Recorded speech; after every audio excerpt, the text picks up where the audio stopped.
And welcome to the Opie and Anthony Show. In New York, 877-692-1027. Anywhere else, 866-2774-WOW. 866-2774-WOW.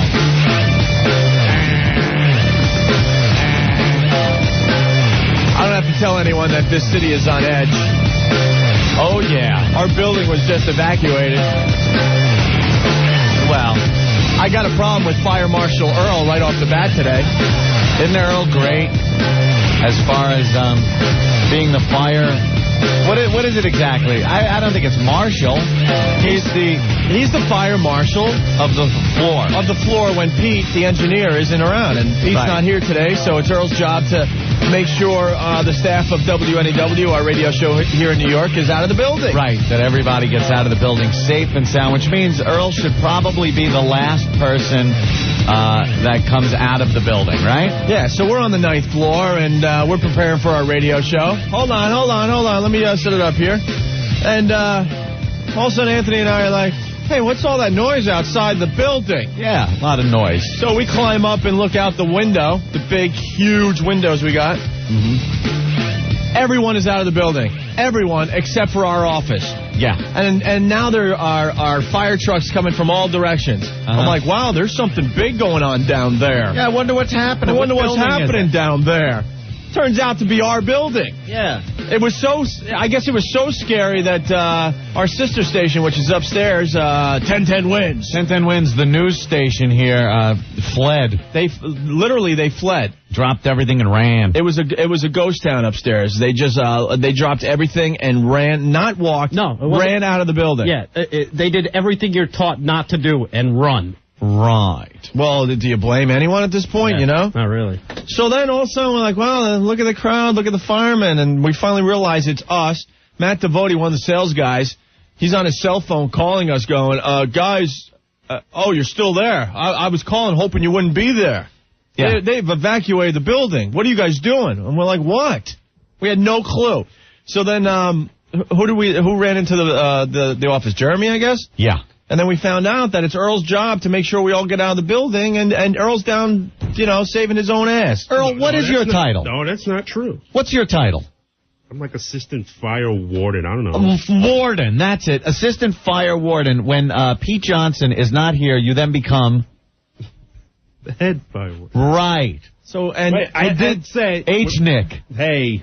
As far as the fire warden goes. Melanie, who works at the front desk, she came over, she said, Wins is being evacuated. The second I found that out, I went into your office and I told Stinky, get out, let's go. Earl, did you yell, feet don't fail me now? No, when you fled the building? No. You didn't yell, feet don't fail me now? I could have sworn I heard that. Stinky, is this true? Did he come into the office and tell us to get out? I don't think so. I don't remember. I said, let's go. And someone said, Earl, don't be a puss, I'm staying. No, Earl, the fire warden should be the last one out of the building. Did you say, Lordy Lord, help me? No. As you fled the building? Was there an Earl-shaped cutout in the wall where you ran through it? Like a cartoon? I couldn't figure it out. You're the fire warden, and you left all of your people. We had no clue, Earl. I said, I poked my head in the office. We're answering. We're on fire. There's a fire. Let's go. We're answering email. We're watching Bush's speech over our shoulder. You were like standing looking out the window. You were like, where's the marshmallows? No, Earl. At that point, we're like, wow, what is going on? That there's so many people outside. We didn't know it was our building. Until everyone started looking up, going, look at those two idiots looking down at us. Yeah. Hi. Not only that, Earl, what about all of us over here by the studios? It's on the other side of the building. None of us knew anything. Did you alert the entire floor? That I didn't do. That's your job. Well, people are a little sensitive to this stuff in the city right now. I'm just saying that when Melanie came to our side of the floor. Give me your bullhorn, Anthony. You should have this bullhorn on you at all times. Do a drill. Do a drill. All right. All of a sudden, you find out through whatever channels you use that there's a fireman coming to the scene here. I heard this. There's a fire on the 13th floor. Please evacuate immediately. Okay, you heard that. All over the building. We don't get that in our office. It was everywhere. You couldn't. Nope. We did not get that announcement in our office. I heard it. It's not piped in on us. Studios, dude. Right. Because at this point, if it's someone, toasting marshmallows on the 12th floor, I'm out of this building. Unless I'm not taking any chances. On the air, everyone hears it. Oh. We did not hear it. I'm telling you. Then that's something we got to look into. Didn't hear it. But I heard it. Can't you run up and down the halls with the bullhorn at least and warn people? Could help us out, Earl. Yes. No? Little help, Earl? No? Comment? Anything? Nothing. Yeah. You got nothing. Comment? Mike, what's up? Hi, guys. Hey. We're on the 15th floor over here, and we were just as dumb as you guys. We didn't leave either. But we didn't know. Yeah. Yeah, we but, had no we heard it was on the 13th floor, and we still stayed, except for our receptionist Monica, who was pushing people down the steps to get out like everybody else was. And what was it? It turned out to be a false. Turned out to be like nothing, or just something they stayed straightened out, I guess, pretty quickly. But they had the fire department here, yeah. Oh, they had many trucks here. And it was, what a sight, because we could see from our office building on the 9th floor, Earl, as we're looking outside the building. I heard someone from that office said, "Oh, don't be such a puss. I'm staying." Don't be such a puss. But you're right, though. We heard 13th floor, and we're thinking, do we want to stay? Well, no, you're above the fire. Of course you don't want to stay. We were ready. I was packed and ready to go. Did you see the scene outside the building, though? No, Monica did over here. Well, what happened was after, they took care of whatever it was, the firemen are now exiting the building, and there has to be over 1,000 people outside waiting to get back into the building. Yeah. That's what she said. And one by one, the firemen were coming out of the building, and they were all the people from this building were just clapping. Applauding them. It was like the rock stars were walking around down there. It was amazing. It was a teary-eye moment. All right, let me go, guys, all right? All right. Fireman after fireman leaving the building, and everyone just breaking out into huge applause applauding as they're going back to their trucks. Firemen are like rock stars now. Yeah. It's something, I'm sure everywhere they go, you see if you drive around Manhattan, you see the trucks going wherever they're going, back to the firehouse or to a scene of a fire, whatever. And people on the sides of the road always waving now. They're giving them a lot of support. Well, it was really emotional. Hope it lasts. Really emotional because some of the trucks that showed up, they're from the firehouse very close to here that lost a bunch of guys. But thanks, Earl. Thanks for helping us out, making sure we get out of the building. I got to say something about this building that we're in. It seems to be bursting into flames all the time. Like, I've never been in a building where more fire alarms have gone off. The other night, the alarm went off. It's always, there's a fire or, you leave the building, firemen are investigating something. Man, some kind of, what are we in, a papier-mâché building? All right, so that was some excitement just before the show today. Or a little bit of excitement. All Earl knows is that he got out okay. Hello? Thanks. Earl, we got to take the job away from you. No offense. Yeah, you're not a good fire warden. I don't feel good with you being the assistant fire ward. Dude, that's one office. We got a whole. But what's it came from the Earl, other side? it's going to take more than let's go. We had another person coming from the other side of this building saying, evacuate the building. To who? I didn't hear it. Didn't stick in their head in the soundproof studios we're in. Earl, you should be running up and down the halls with that bullhorn screaming, get out of the building. Right. Fire alarm went off, they're evacuating the building. No, Pete's not here. I understand it, but when Pete's not here, you have to step up. That's not his primary job. His primary job is the engineer of the station, you tool. No, it's coffee. All right, Earl. Hey, Mike, what's going on? Yo, what's up, O&A? Hey. Peace, my fellow American brothers. Yes. Check it out, man. Yesterday, Opie, did you stop Rich Voss from making comments?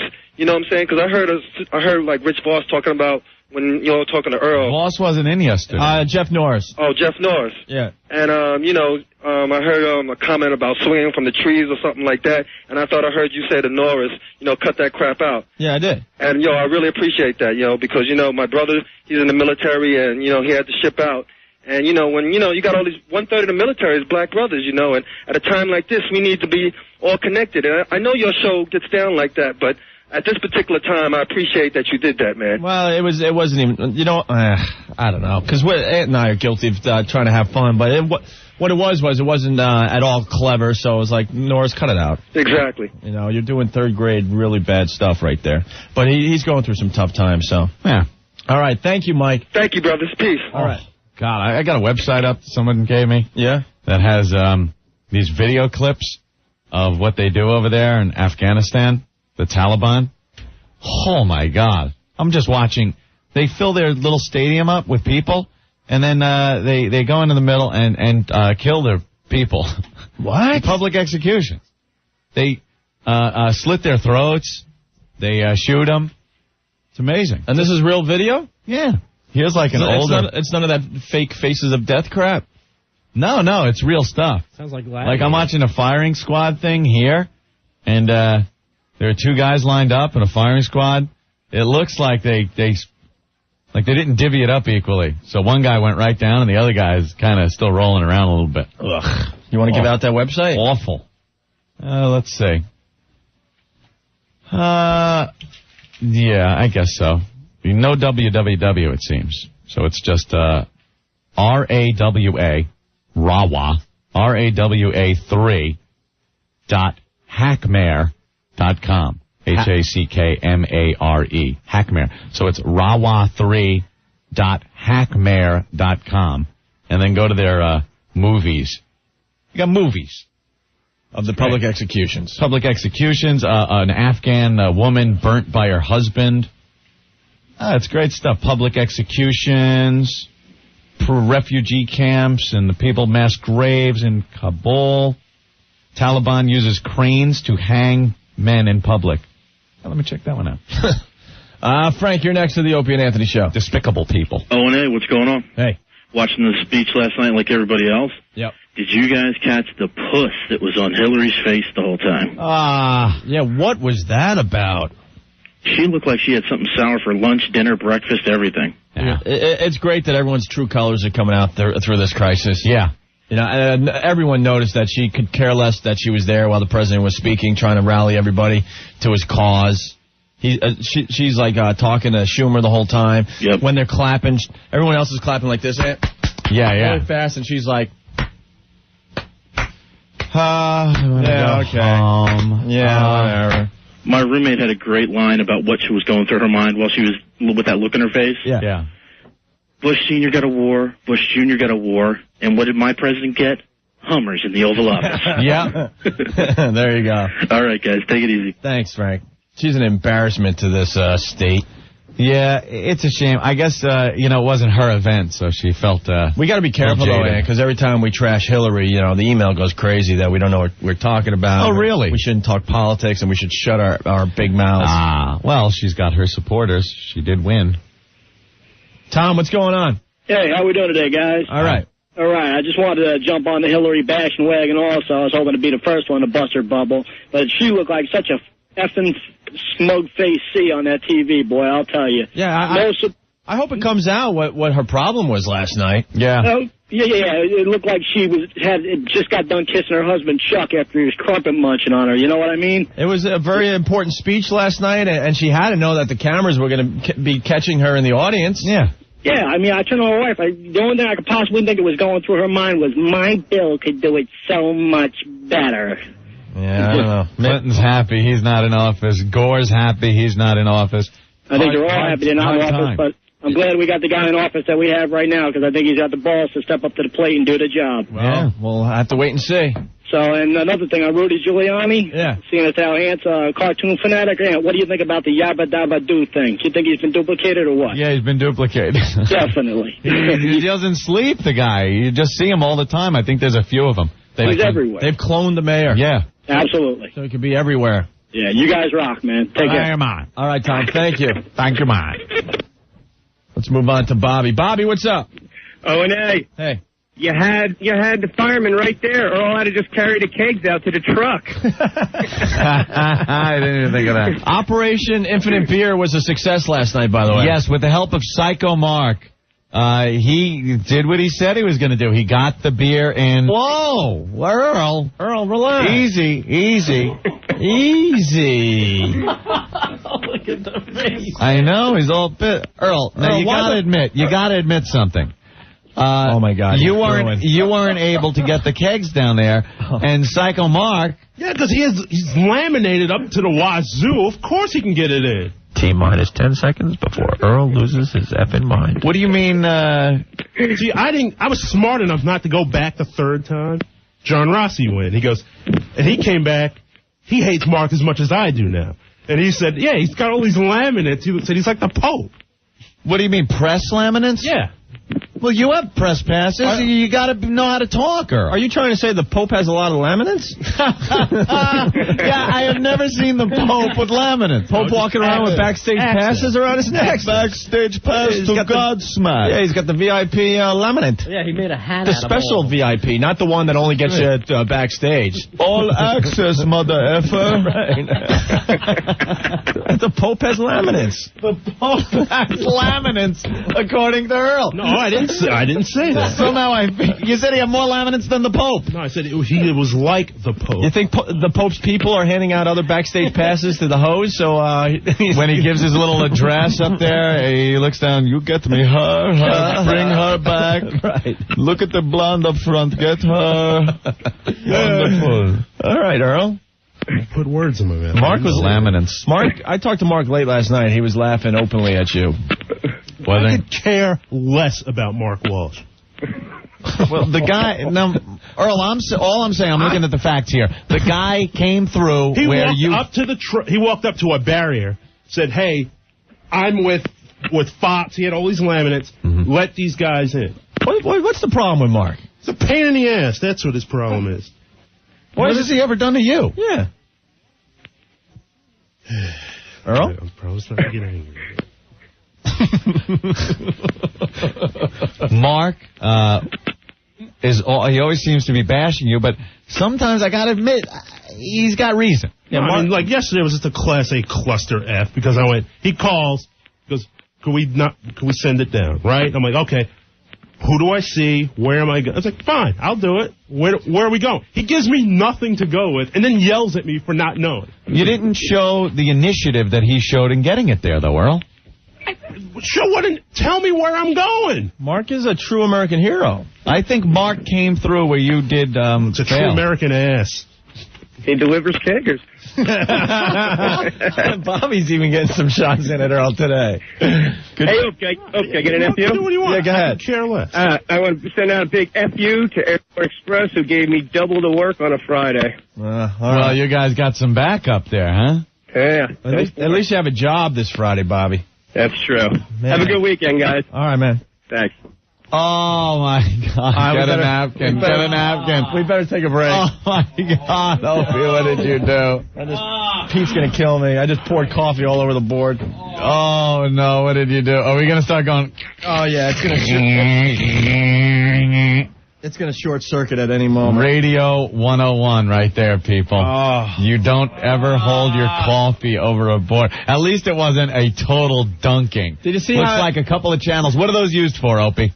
Commercials. We don't need a button. Oh, are they commercials? Yeah, we don't need these buttons. Oh, man, that's bad. Stacker 2, the world's strongest fat burner, will make your penis grow. Right. It'll just jump all over the place. You see how the coffee was falling in slow motion? I couldn't handle it. I saw that. All right, we'll take a break. We got to clean out the board, and we got lots to do today. Mm-hmm. We have more bed tribute songs to play. How many more we got, Rick? About 5 or 6? About 5 or 6. We got clip of Jay Mohr. What's that about? It's something I found on the web. Okay. Beyond the glory. Oh, we like the Beyond the Glory stuff. We got some Dice versus Dice from the other day. How about getting Earl pissed off a little bit there? That was nice, right? Yeah, will that help you? We can use that. Okay. Okay, good. Oh, wait, Psycho Mark's back, too. Oh, good. Hey, I think you'll be able to finish that song after all, Rick. Yeah, really, after this tirade. Don't change the dial. It's going to get very interesting. Opie and Anthony. What a bunch of perverted crackers. Oh, what? It's hard to listen to us trying to talk teen girls into doing stuff with each other? The Opie and Anthony Show. Hi, Anthony. WWF, Unforgiven, Sunday on pay-per-view, brought to you by Clearasil. Will Stone Cold Steve Austin continue his reign as WWF champion? Or will Kurt Angle, an Olympic hero, of course, regain what was once his? Order WWF Unforgiven live this Sunday on pay-per-view, brought to you by, yes, Clearasil. Plus, the Pope's champion... The Rock, the Pope's champion, why did I even say that? The People's champion, The Rock, takes on WCW owner Shane McMahon and former champion Booker T in a 2-on-1 handicap match.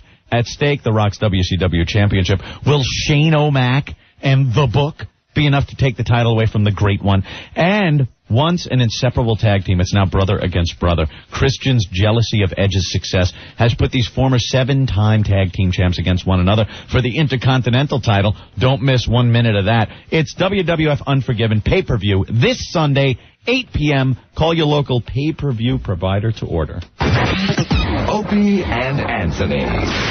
1027 WNEW. And we're back with the Opie and Anthony Show. Some 41 Fat Lip.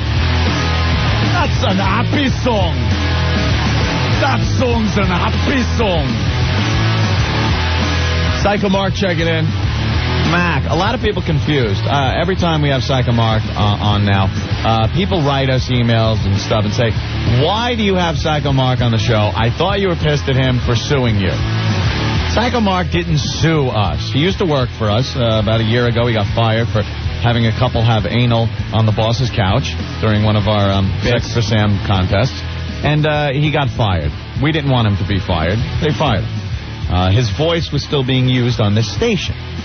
So he retained a lawyer and got money he felt he was due for the station playing his voice. Had nothing to do with our show. We were a little taken aback when he first did it. But on the other hand, how the hell are you going to keep a nut like this off a show? We love the guy. It's a credit to his talents as an effing lunatic. And someday he will be back full-time with us. We just got to figure it out. But he helped us out with Operation Infinite Beer last night. Yes. As we went off the air, we weren't sure if the kegs were going to make it to ground zero. And shortly after we went off the air, mission accomplished, right? Mm-hmm. But Earl and Psycho Mark still just going at it for whatever reason. Earl just bashed Psycho Mark. For some reason, Earl really, you call him an a-hole and stuff. I don't understand what the problem is between you. Maybe we can fix this. Psycho Mark. Yes, Mark. Hi, guys. I'm calling from Champ's Deli right down here on Wall Street. Earl, you got a real problem with me or something? Are you really being that un-American that you've got to bash me on the air? It has nothing to do with being American or un-American. It's just like... Nigga, please. Stop. Don't start, Earl, all right? You did the most un-American thing last night by bailing out and pussying out and going back with the beer. You're a complete un-American, African-American. How about giving me some sense of direction, a point person, some clarity on what is going on? What? You're talking nonsense, Earl. It's senseless babble out of your mouth. Senseless. You're just the most un-American person in the entire world. Rehab. Hello? He just said rehab. He goes 2 words, Mark. Rehab? For who? I got a job, you dumb bastard. I'm working. Oh, who needs a freaking rehab? You need a mental... You need a therapist, Earl. You calling me mental? Oh, who's the one punching the dashboard when he couldn't get across I'm a star, even though I'm not. What?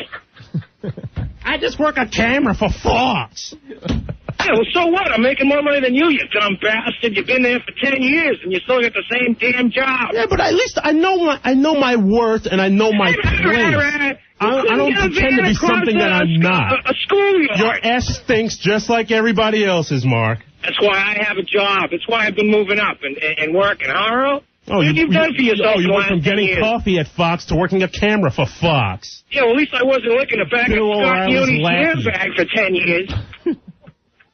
Whatever, Earl. Look, all you did yesterday was the most un-American thing. You gave up. I'm un-American. Yeah, you did. You did. You gave up and you went back. You pounded the dashboard because you couldn't. You didn't try a second time. Whiskey-soaked, gin-soaked, cocaine-filled brain. What? Cocaine, marijuana, cocaine hash, everything. Put it in my eyeball. I don't care. I'll do my job 10 times better than you. You F. Mark, you sound a little upset. I was a little upset. You're damn right I'm upset. My neighborhood's destroyed. And you didn't help one bit. You wimped out when the call came. I did not wimp out when the call came. You absolutely did. You couldn't get through. You gave it one shot. You gave it the old... By friends of yours, law enforcement officials. Yeah, you're a Mark, how can you get because you go up to a law enforcement official and you piss them off before you even get there by driving the van up at 100 miles an hour. I've seen the way you drive, Earl. You drive like a mental case, and they probably saw you coming and thought it was I drive like a mental case? Nobody wanted to ride with you when you drove the van. No kidding, because you're a city boy. You shouldn't be driving. You know, whatever, Earl. I'm just very disappointed that you gave up so quick. We went twice, Mark. You gave up in like the weakest of the weak. You were the weakest of the famous, and everyone was like, "Who the F are you?" Who the F am I? I'm just saying, you gave up, Earl. You didn't give it a shot. State trooper saying, I'm like, well, Mark Walsh. And you walked away, you went back down the other way, you didn't give it a second shot. I'm famous, even though I'm not. Oh, listen to you. Is that all you can say, Earl? It's just copy me. Well, guys, tie a rope around his neck and push him out the window for fratricide and not have another drink, Mark. Wow. I'm going to have a goddamn drink. And I'm going to huck the ball at your head. Mark, we have your brother on the phone who also wants to talk. That's just what you need. Another alcoholic. Wants to talk to Earl. Psycho Tim? Psycho Tim. How's it going, guys? All right. Hey, Earl, I'm going to just say one thing. The last time I was in New York City, you were going to a WOW sticker giveaway, and you got arrested or something. They pulled you out of the car. They frisked you. You couldn't even get to that thing. Now, you say my brother's a crack and all that stuff, but yet he got the beer down there, dude. Now, you can imitate him and all, whatever you want to do, but he still got the beer down to the police guys. Yeah, because he had proper... That was my whole point of this whole thing yesterday. You were talking about manifest and orders. He walked up and he had the balls to go up to the guy and say, listen, I'm bringing the beer down here.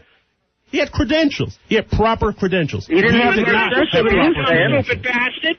What do you have? Oh, you don't have any credentials at all? I thought you worked at the radio station. You don't have any credentials at all? You don't have any trespassers? It is a federal disaster area. There are certain credentials that you need to bring. You don't have trespassers, though, we said. Oh, you don't have trespassers. You don't have trespassers. Not proper ones, no. Well, what's improper trespass? I don't know if there's proper and improper ones. The one that I have is for a non-emergency. This is obviously an emergency. That I've been using the entire time, Earl, has gotten me past the line 1,000 times. You dopey ass. You work for a TV network. You should cut your balls off now, Earl, because you don't have any, okay? If they're there, then I did mystery balls because I don't know where they are. You've got none. Kill yourself now, get in a coffin, and die. I'm not going to win against two walls. Earl, you should start drinking right now and do yourself a favor. Go get a hooker and get laid, you stupid virgin. Well, at least I don't bang the listeners, you... Whoa. Earl, calm down. Earl, calm down. Earl, you're just a wimp and you just can't face reality. That's all there is. I'll show you how much of a wimp You're un-American and you're a scumbag. Just stay away from me, Mark.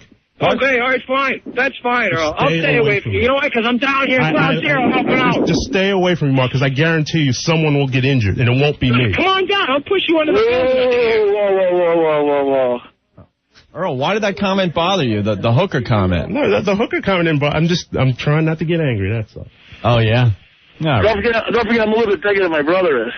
All right, guys. Guys, thank you very much. All right, enough said. Mission accomplished. All right, all right, Mark and Tim. Tim and Mark. God bless. See you guys. All right, bye. All right, Earl. Thank you. Thank you, Earl. Oh,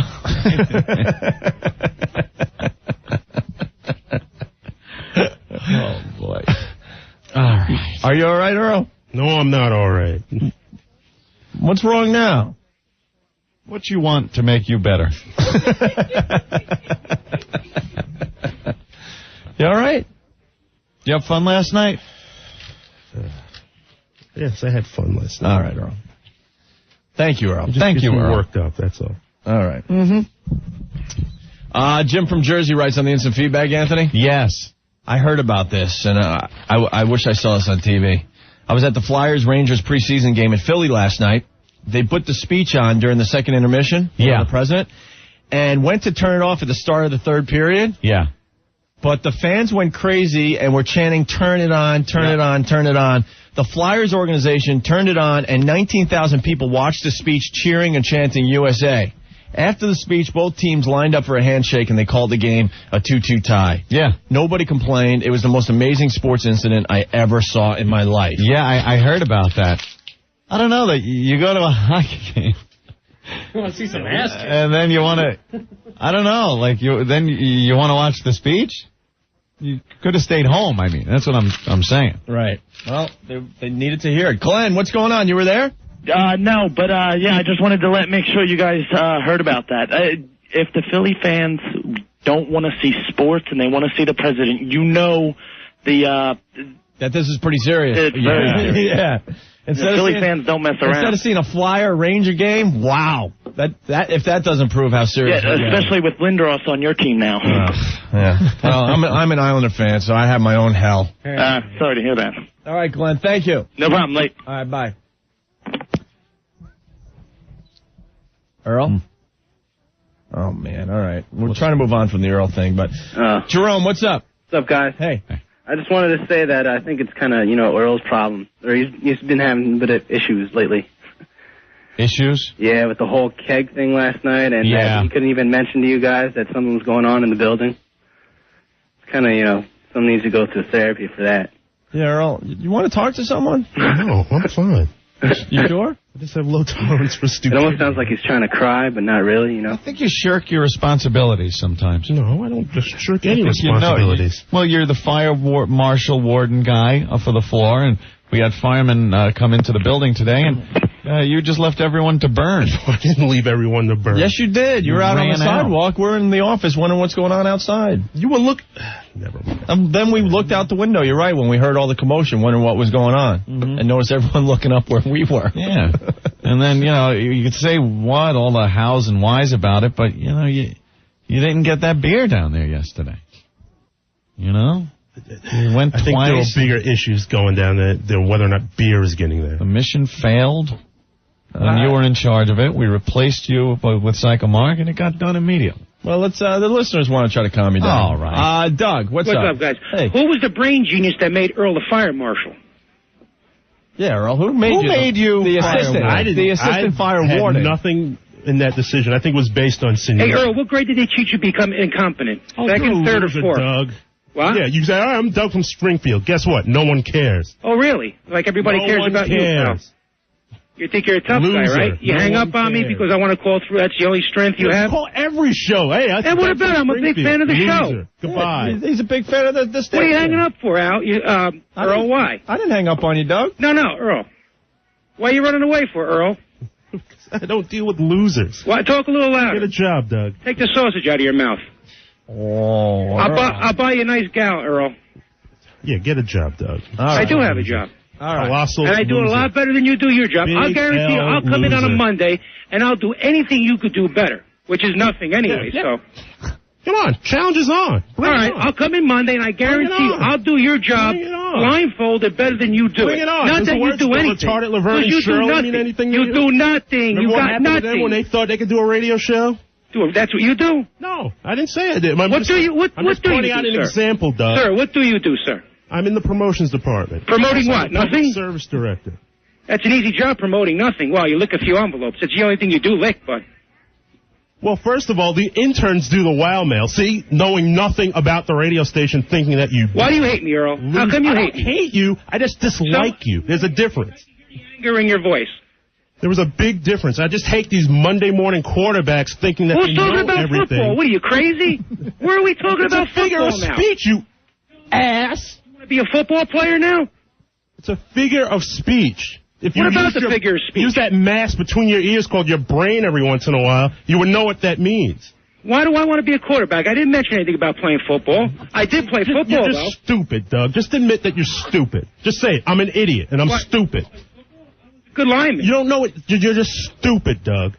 I'm not a virgin, though, like you. Again, something you know nothing about. But he doesn't hit a nerve, because it's not true. What's not true? You're obviously not doing anything. And you were a quarterback? On the radio station all day. Why do you want to be a Monday morning quarterback? It's a Football's played mostly on Sundays. What are you talking about, what you're talking about, Doug. Ron and Fez are on in 2.5 hours. You can call them then. Who's talking about Ron and Fez? All right, Doug, thank you. Okay, buddy. Doug from Springfield helps out our show. We like Doug, girl. Hey, Rat, you're assistant to the assistant fire warden.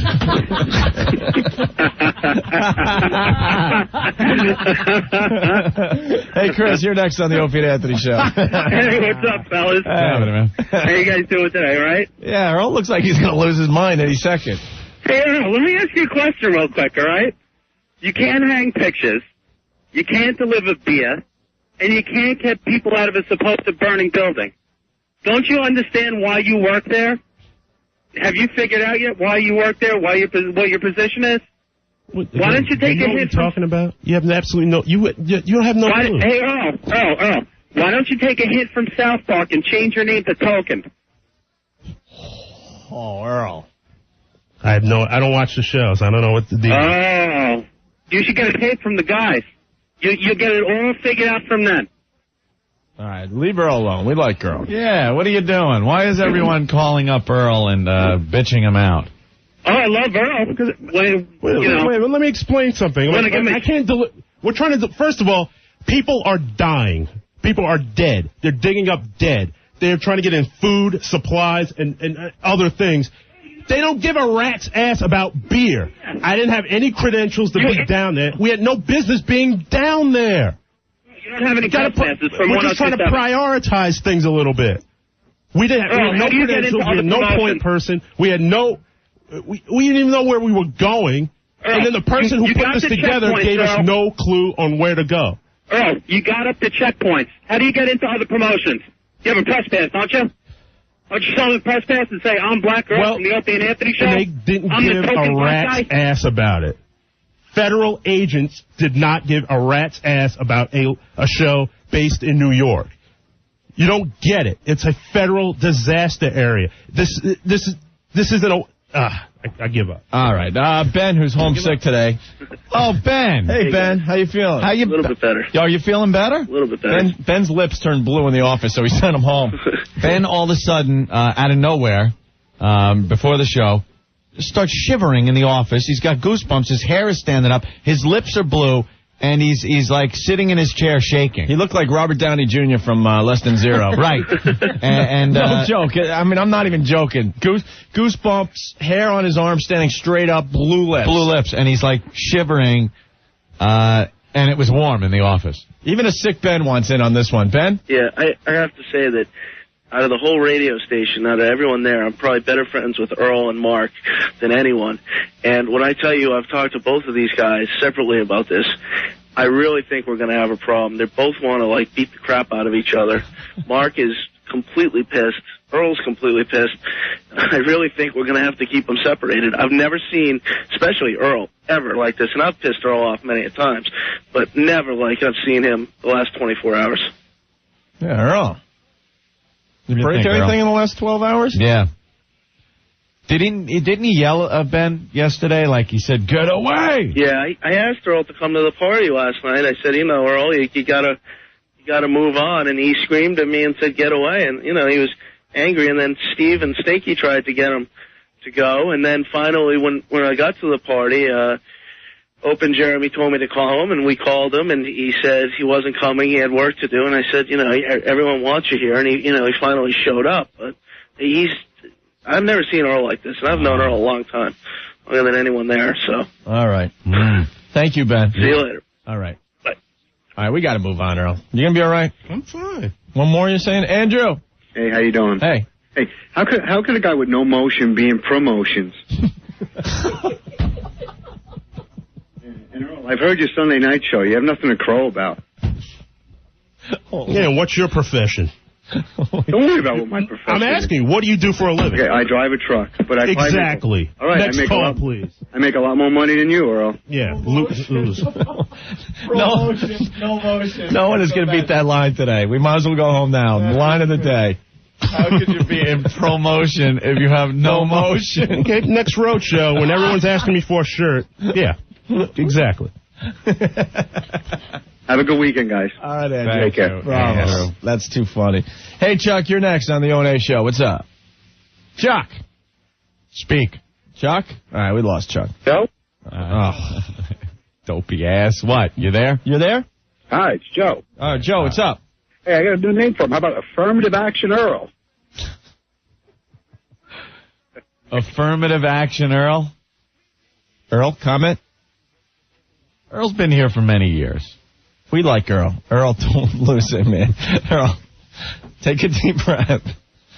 He always seems to... we like Earl. Earl's like the cockroach. Doesn't matter how many nuclear blasts happen in here and cleans the place out. Earl still stays here. He remains.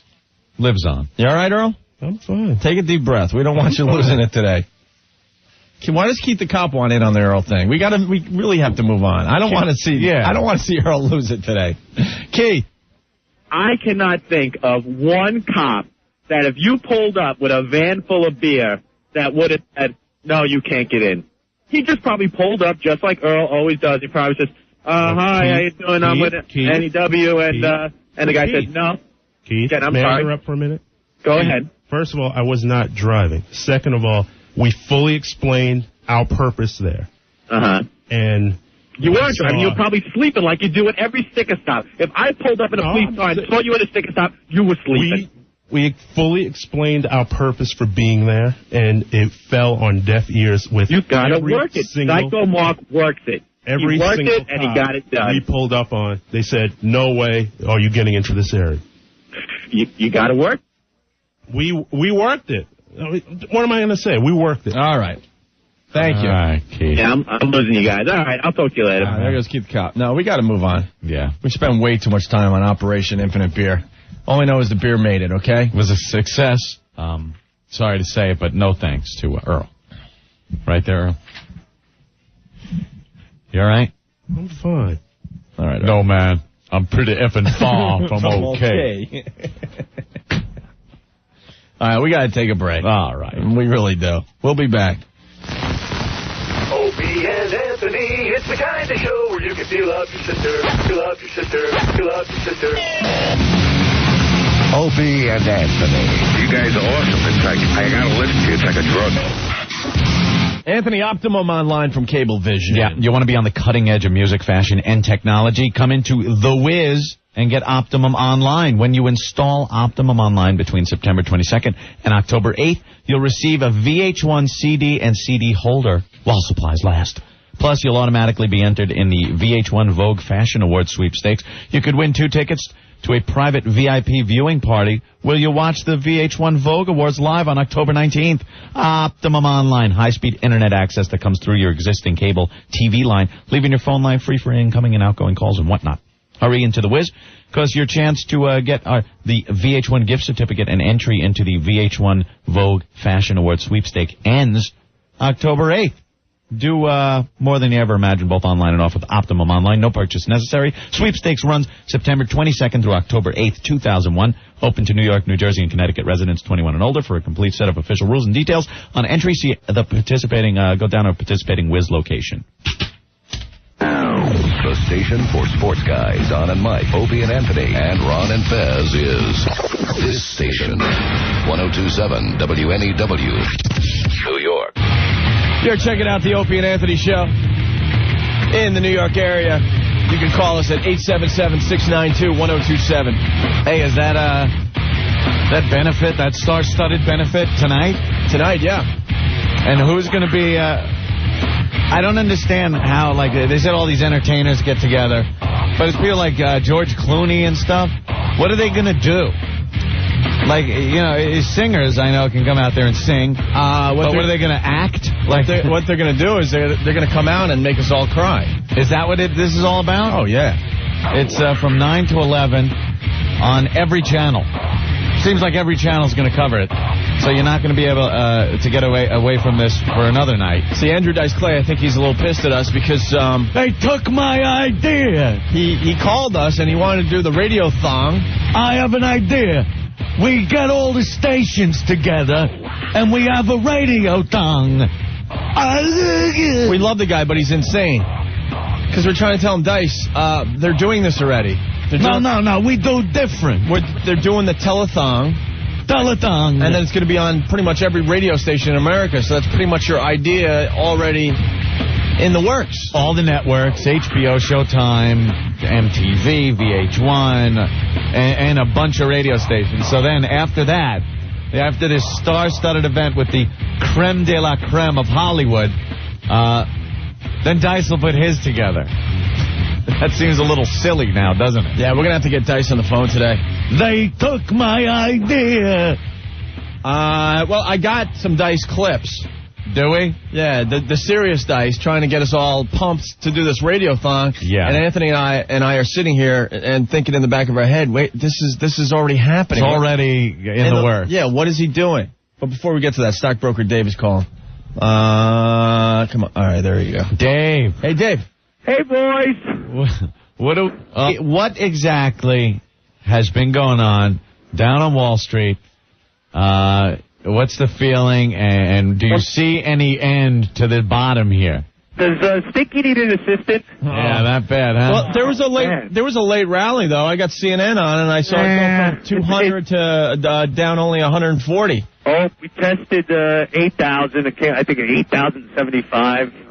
Dave, 9:30 this morning, I turned on the TV and it just dropped 200 right off the bat today, right? It was down 400.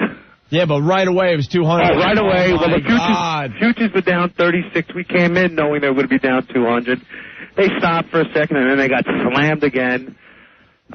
Basically, everyone thinks it's going to be World War III. And until they're sure of that, we're not going to turn around. I mean, just today they tried to rally them. We were up $50 at one point. Everybody gave a loud cheer. But then they slammed them again, and they finished. Where the hell did they finish? Down 140. Yeah. Tell me, what's the volume? NASDAQ down 2.3 again is the volume. Yeah. So it's massive volume.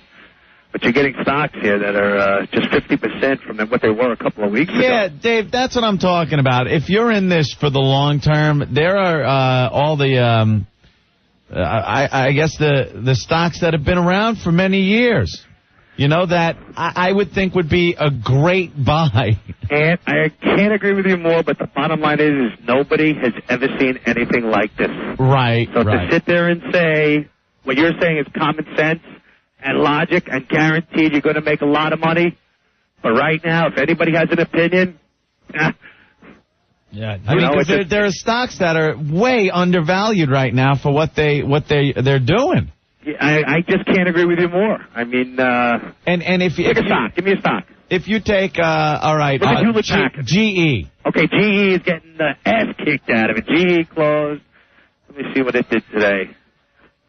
Closed at $31. Oh my God! How about Dell Computers? Dell's over the counter. I can't get that. Right. Hewlett Packard, $14.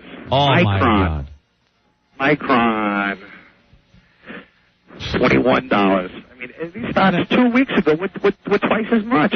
Right. That's what I'm saying. I can't see these not coming back eventually, just based on the fact that they're worth more than they're showing here. It's not like, the .coms where they weren't worth what they were selling for, and that's why those took a dump. These are worth. And reason is out the window right now. I know. It's out the window. And of course, but it seems to me it is a great buying opportunity. And it's a year from now, you're going to say, yes, I had the opportunity to buy Micron at 21, the opportunity to buy GE. Exactly. I mean, GE is the greatest company in the world. Right. If you don't buy it now, when will you buy it? And the thing is, if GE... If we get to the point in this country where GE never recovers, we're screwed. Exactly. Because it means we are done as a country, pretty much. Exactly. So, I mean, it's a no-brainer right now to get in on these discounted prices.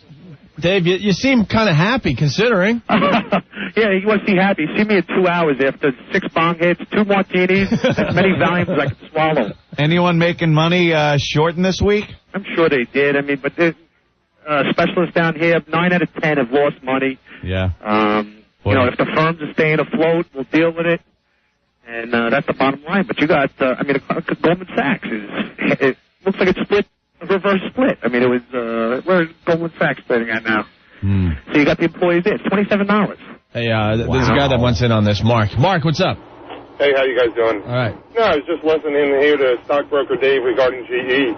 I just found it odd balked at the opportunity to come right out and tell everyone what GE did today. Yeah. The stock was down below 29, and then it popped right back up $2 after 10.40 on their earnings and their guidance going forward. GE is a major company, a big conglomerate, and they are going to benefit from this. There might be short-term pressure like there is all across the board, but I mean, that's something you guys O&A should look at. I think that's why I said GE when Dave asked me about a stock. That seems to be a no-brainer to get back into. Absolutely. And it's the greatest company in the entire world. Hey, Infinity Broadcasting. Just buy it and don't Viacom. look back. Don't look back. And you can start to take a look at Disney when things settle down. The Bass Brothers got a margin call yesterday. They had to sell, how many millions of shares yesterday, the Bass Brothers? I think Disney dumped a bunch. They dumped if you're the Bass Brothers and you're getting a margin call, everyone else is asked. But that, there, again guys. is another. All right, That's Disney's another company that. I mean, where are they going? Is Disney going to fold? Disney's closed at 1787. $17 frickin' dollars. I remember when they were bitching when it went down in the 30s. $17 for Disney. Oh man, guys, I just want to say something to the cops and firemen. We've had probably a couple hundred come to the floor. And every time they come in, they walk down in through 11 Wall. They get a standing ovation. And as they walk through the entire floor, I mean, the whole New York Stock Exchange is applauding and shaking hands with these guys. It's weird what's going on in the city. You weren't listening earlier, but we had a fire scare in our building today, Dave. Oh, man. And everything turned out okay, but there was over 1,000 people outside the building. They evacuated the whole place. And the firemen are walking out, and one by one, the whole crowd is just applauding. Yeah. Isn't it awesome? And everyone is like crying outside and stuff as these guys come out of our building one by one. I just want to say, if any cops or firefighters are listening right now, if you come to the floor of the New York Stock Exchange, please look me up, and I'll give you a guided tour. I took Opie and Anthony. They'll tell you. I'll give you the royal treatment, because you guys are heroes, and you get treated like heroes when you come down here. A lot of them are ringing the Polson bell. We would love to come back ourselves. Come on, boys. You got an open invitation. The guys down here could use it. We'll wait for you guys to rally a little bit.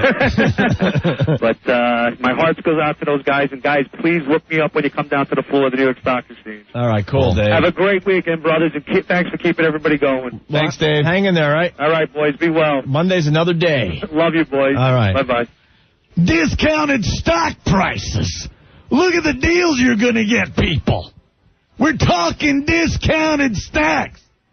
For the love of God, Intel at $19.30. Intel stock at $19.30, people. And we'll give you a Sosa rookie card. Look at Disney, people. Disney. We're talking $17.87 a share. For the love of God. This thing was in the 30s. This is going to be the best buy you're going to get. Be daily, people. Be daily.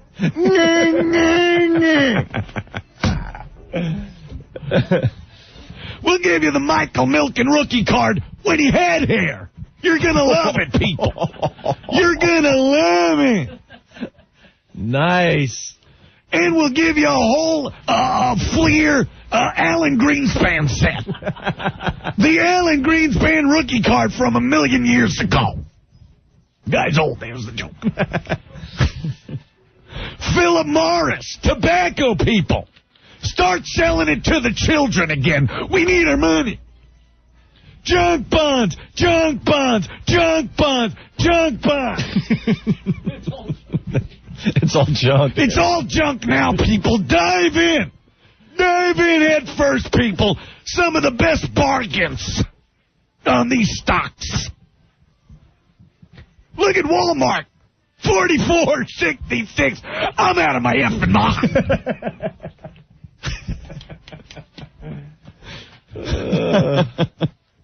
Yeah.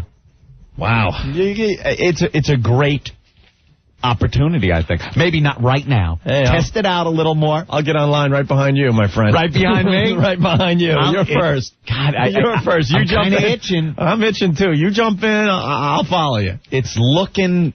I don't know. Hey, Rick, how's your Priceline stock?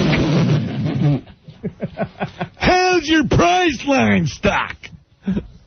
I want 1,000 shares. Let me get my roll of quarters.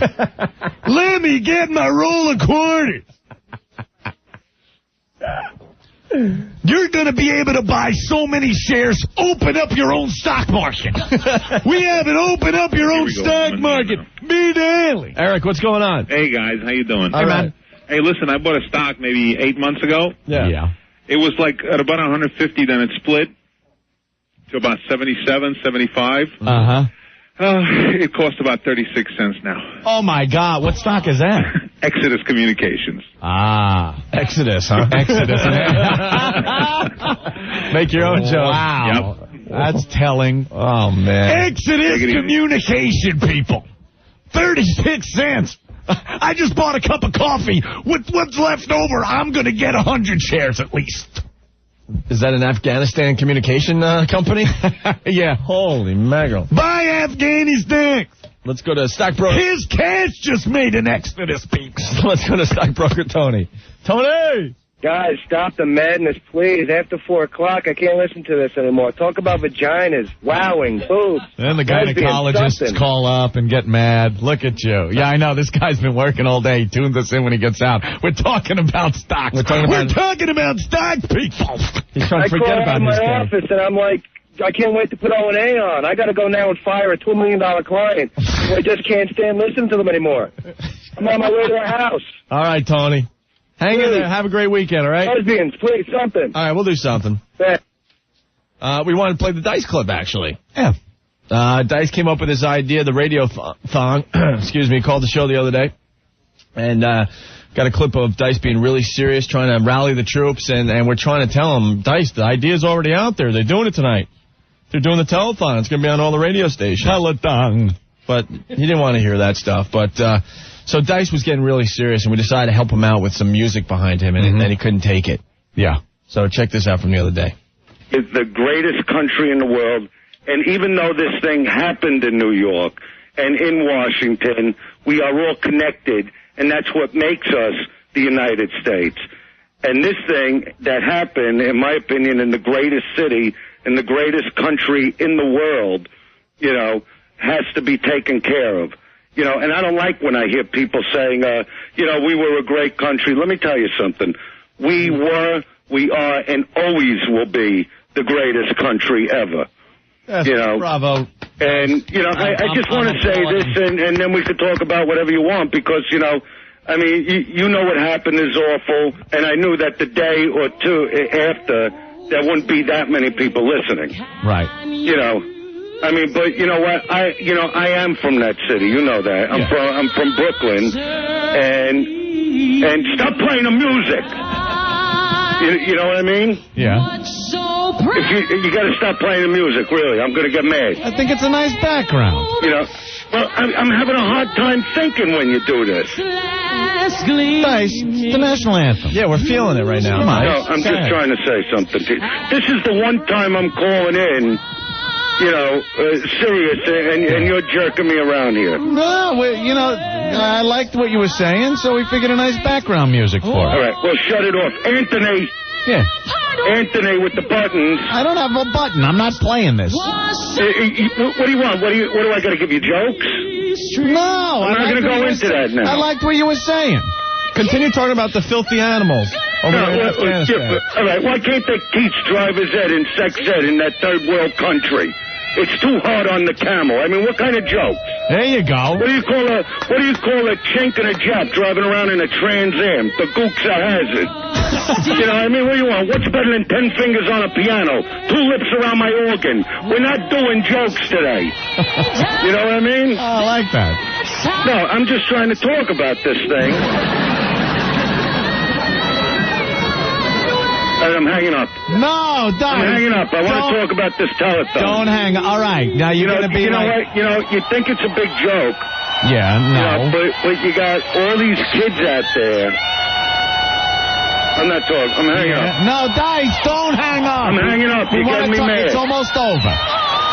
You can't cut it off in the middle. It's the national anthem. So it's almost done. Really? Listen to this note. This is from the Chicago Yankee game last night, where Mrs. Butterworth got up and sang that great version of the Star Spangled our national anthem. There we go. All right, Dice. You know something? You guys are morons, no matter what. It's about as funny as a sinking school bus. I have a strong stomach.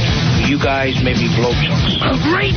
The grossest thing I've ever heard in my life. O&A, my 2 new favorite whores. You guys are really horrible. The Opie and Anthony Show. What a couple of asswipes. I'm going to do to you what you did to your father, Dad. I'm going to put you out of business. Oh, yeah?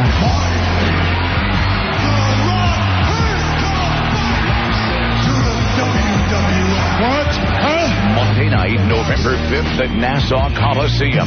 The World Wrestling Federation returns to Long Island with Raw. WWF superstars The Rock, Kurt Angle, The Undertaker, Kane, Vince McMahon, and more defend themselves against Alliance leaders Stone Cold Steve Austin, Booker T, Rob Van Dam, and more. Who in the blue hell are you? Hell, my name is Booker. It doesn't matter what the name is. Tickets will go on sale this Saturday morning at 9:30 at the Coliseum box office, Ticketmaster outlets, Ticketmaster.com, or charge by phone. If you smell what the Rock is The Rock says. Anthony, New York sports clubs. The Rock says on Tuesday, September 25th, New York Sports Club opens its doors for a very special open house event. For one day only, New York Sports Club, they're going to substantially reduce the joining rates from over $200 to only $50. That's right. For every person that joins on Tuesday, September 25th, New York Sports Clubs is going to donate $25. That's half the $50 joining fee to the American Red Cross Disaster Relief Fund. Pretty nice. 1-800-301-1231 for a New York Sports Club nearest you. They have 75 locations throughout the tri-state area, so it's easy finding one in your neighborhood. And remember, New York Sports Clubs gives the month-to-month memberships, which means none of the long-term contract hassles. Call them up, 1-800-301-1231, or go to a New York Sports Club near you on Tuesday, September 25th. Take advantage of this special offer. Take charge of your health now while helping others at the same time. New York Sports Clubs, there's a million reasons to join. Opie, Anthony, 102.7 WNEW. And we're back with the O&A show. Opie and Anthony in the New York area, 877-692-1027. Anywhere else, 866-277-4WOW. What a week, what a week, what a week. Ah, yes. Thank God it's Friday. Yes.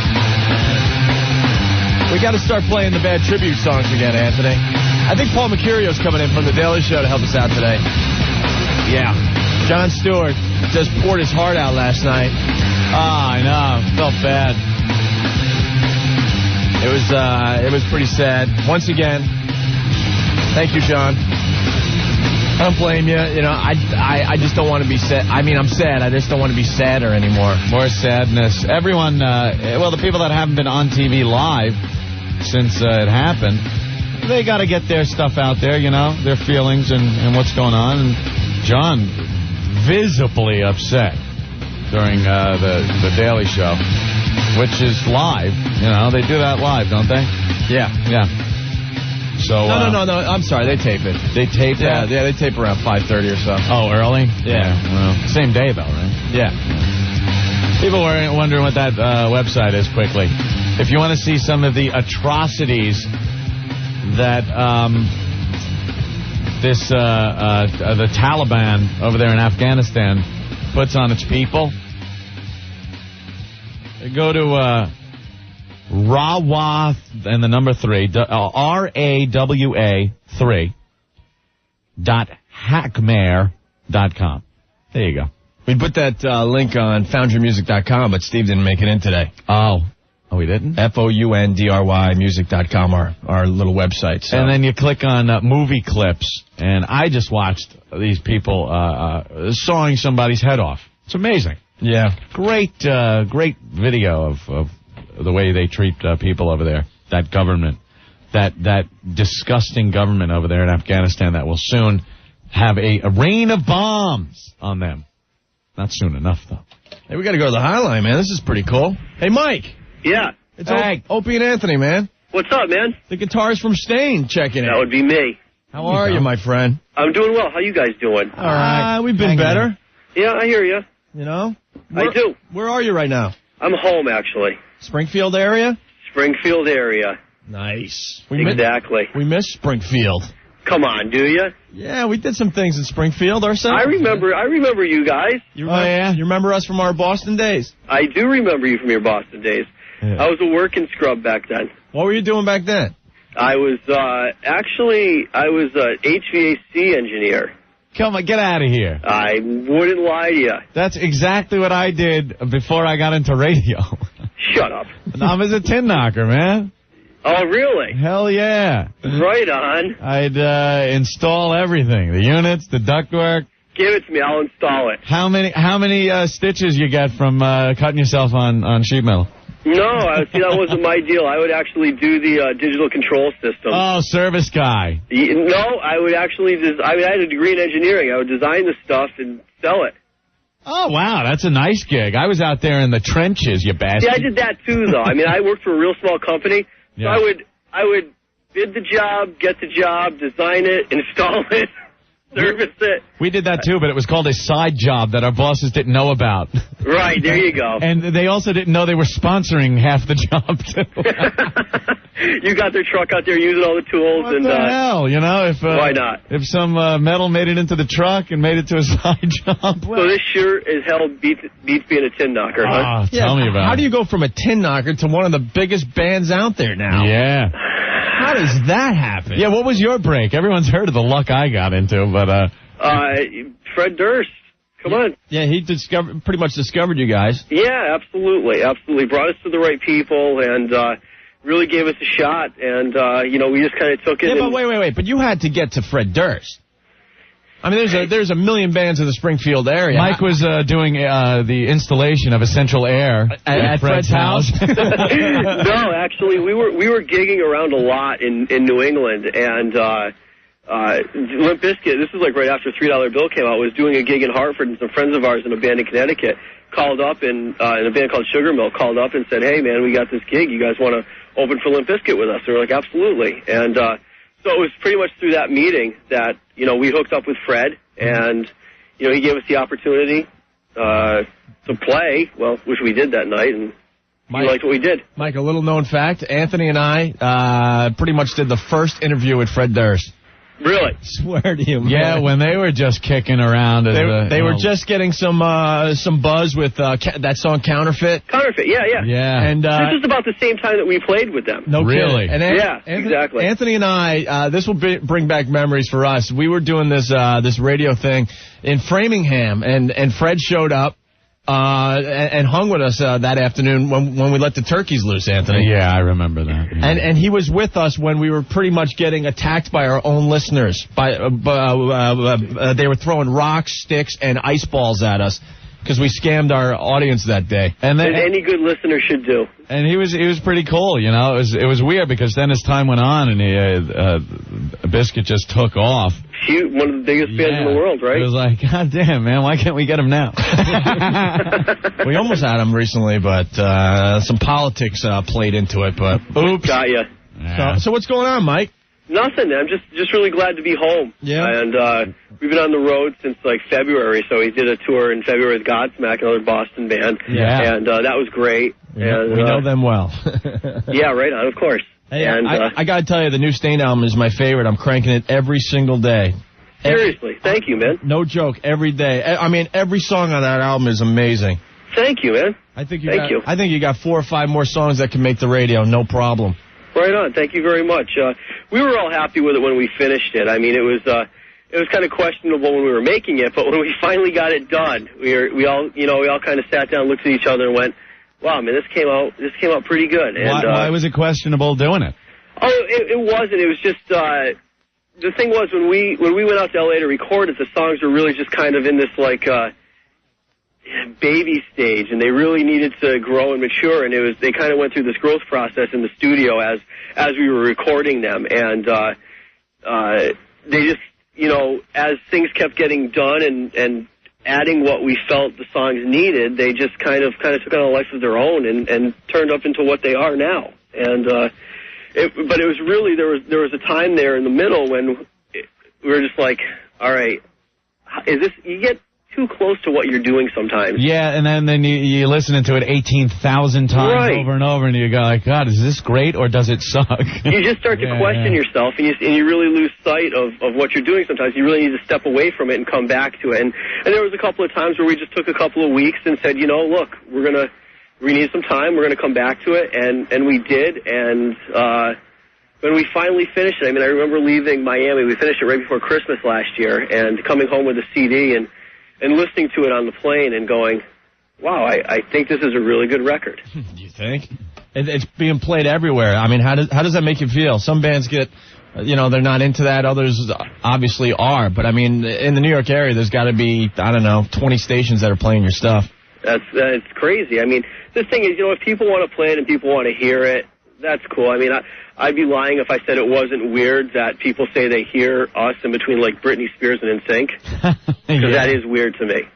But, I mean, if people want to hear the songs and they appreciate it and they can get something out of it, then listen to it, Yeah. Hey, is it true Fred Durst thought you guys were Satan worshippers? Yeah. I kind of jumped over that story because it's been told a million times. Yeah, the first time that we played for them, he pretty much snapped on us because we had an independent CD we were pushing around New England and selling at gigs, and there was some pretty graphic artwork it was a on the cover. It was a picture of a bloody cross and a Barbie doll.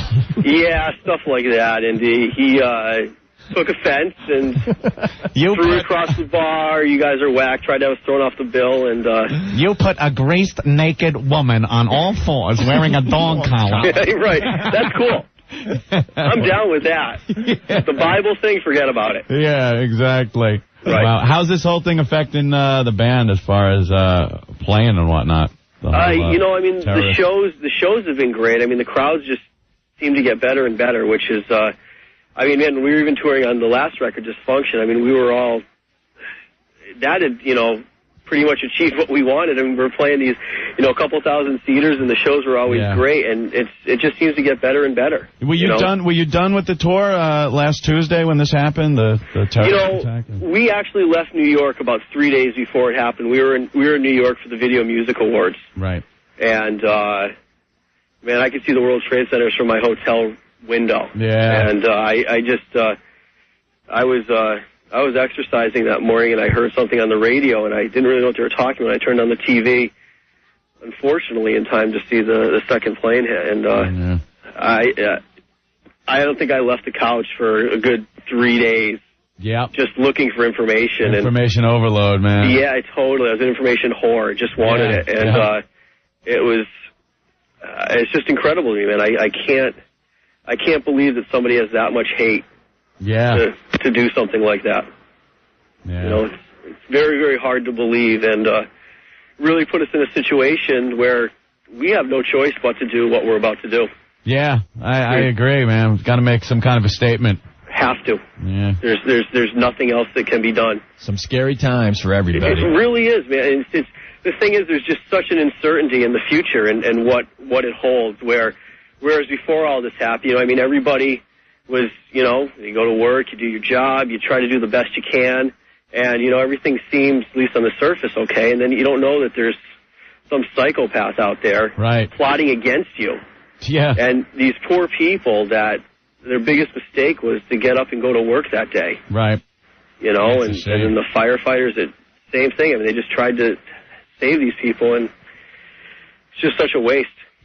Yeah, well, we hear that. Well, let's try to move on to some happier things. The family, I know, there's no way to seg into this. So. No, there's nothing, but you guys are playing the Family Value Tour this year. Yes. Who else is on the bill? For the people that don't know? STP's headlining. It's STP, us, Linkin Park, Static X, and this band Deadsy. That's going to be great. Yeah, I'm really psyched, man.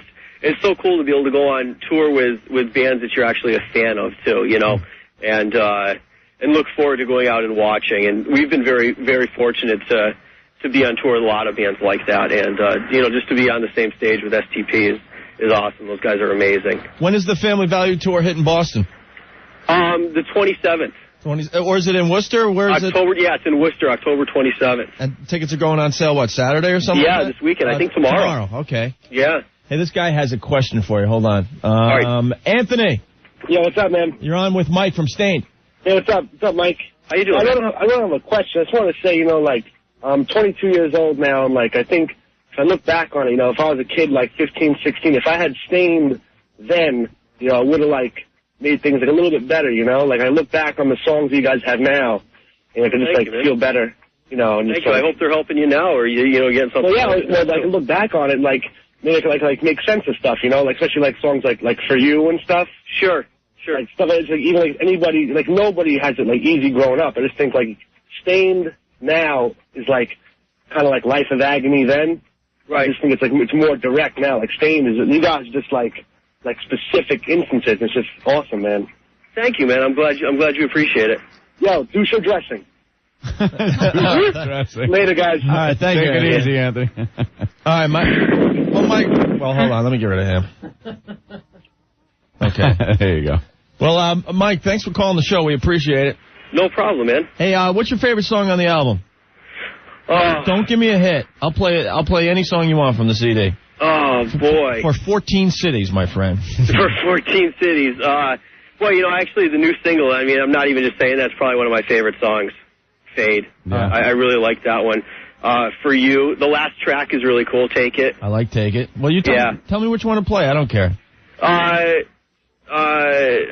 Potty mouth there, Mike. You got potty mouth. You can't make the problem is I like them all, so I don't even really have a favorite one. You can't make a decision, Mike. I can't. Look at you with the language we're not allowed to use on the air and have to dump out. I'm sorry. I apologize. I thought we were off the air. Hey, we're going to get along just fine with you, Mike. Yeah, right on. All right, we'll help you guys out. Well, like you need the help. We'll play Fade.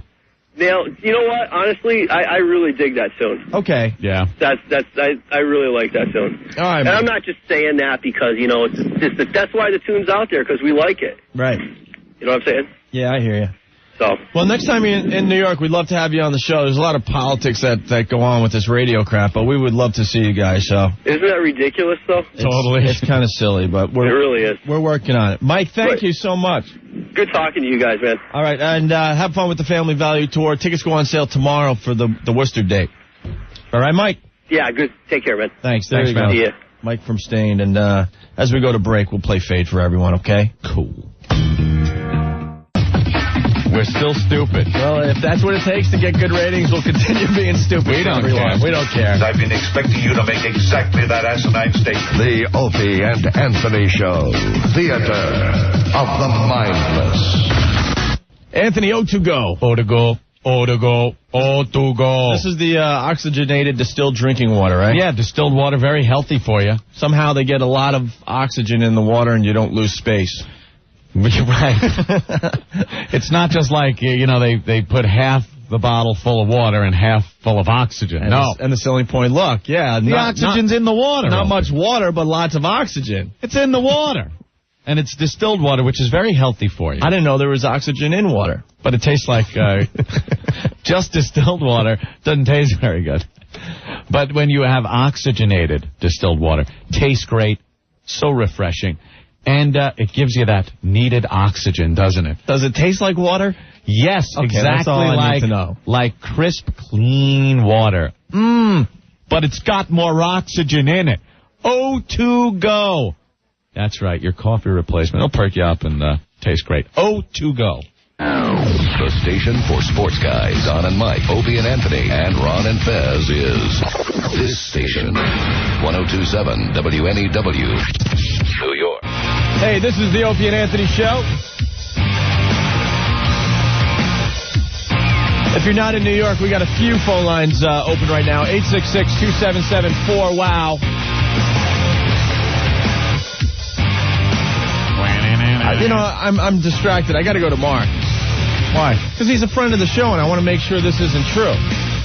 Mark, what's going on? Hey, what's up? Hey. Did you hear about the WWF latest tragedy? What? Kurt Angle was paralyzed from the neck down. Who's telling you this? What are you talking about? I seen it last night.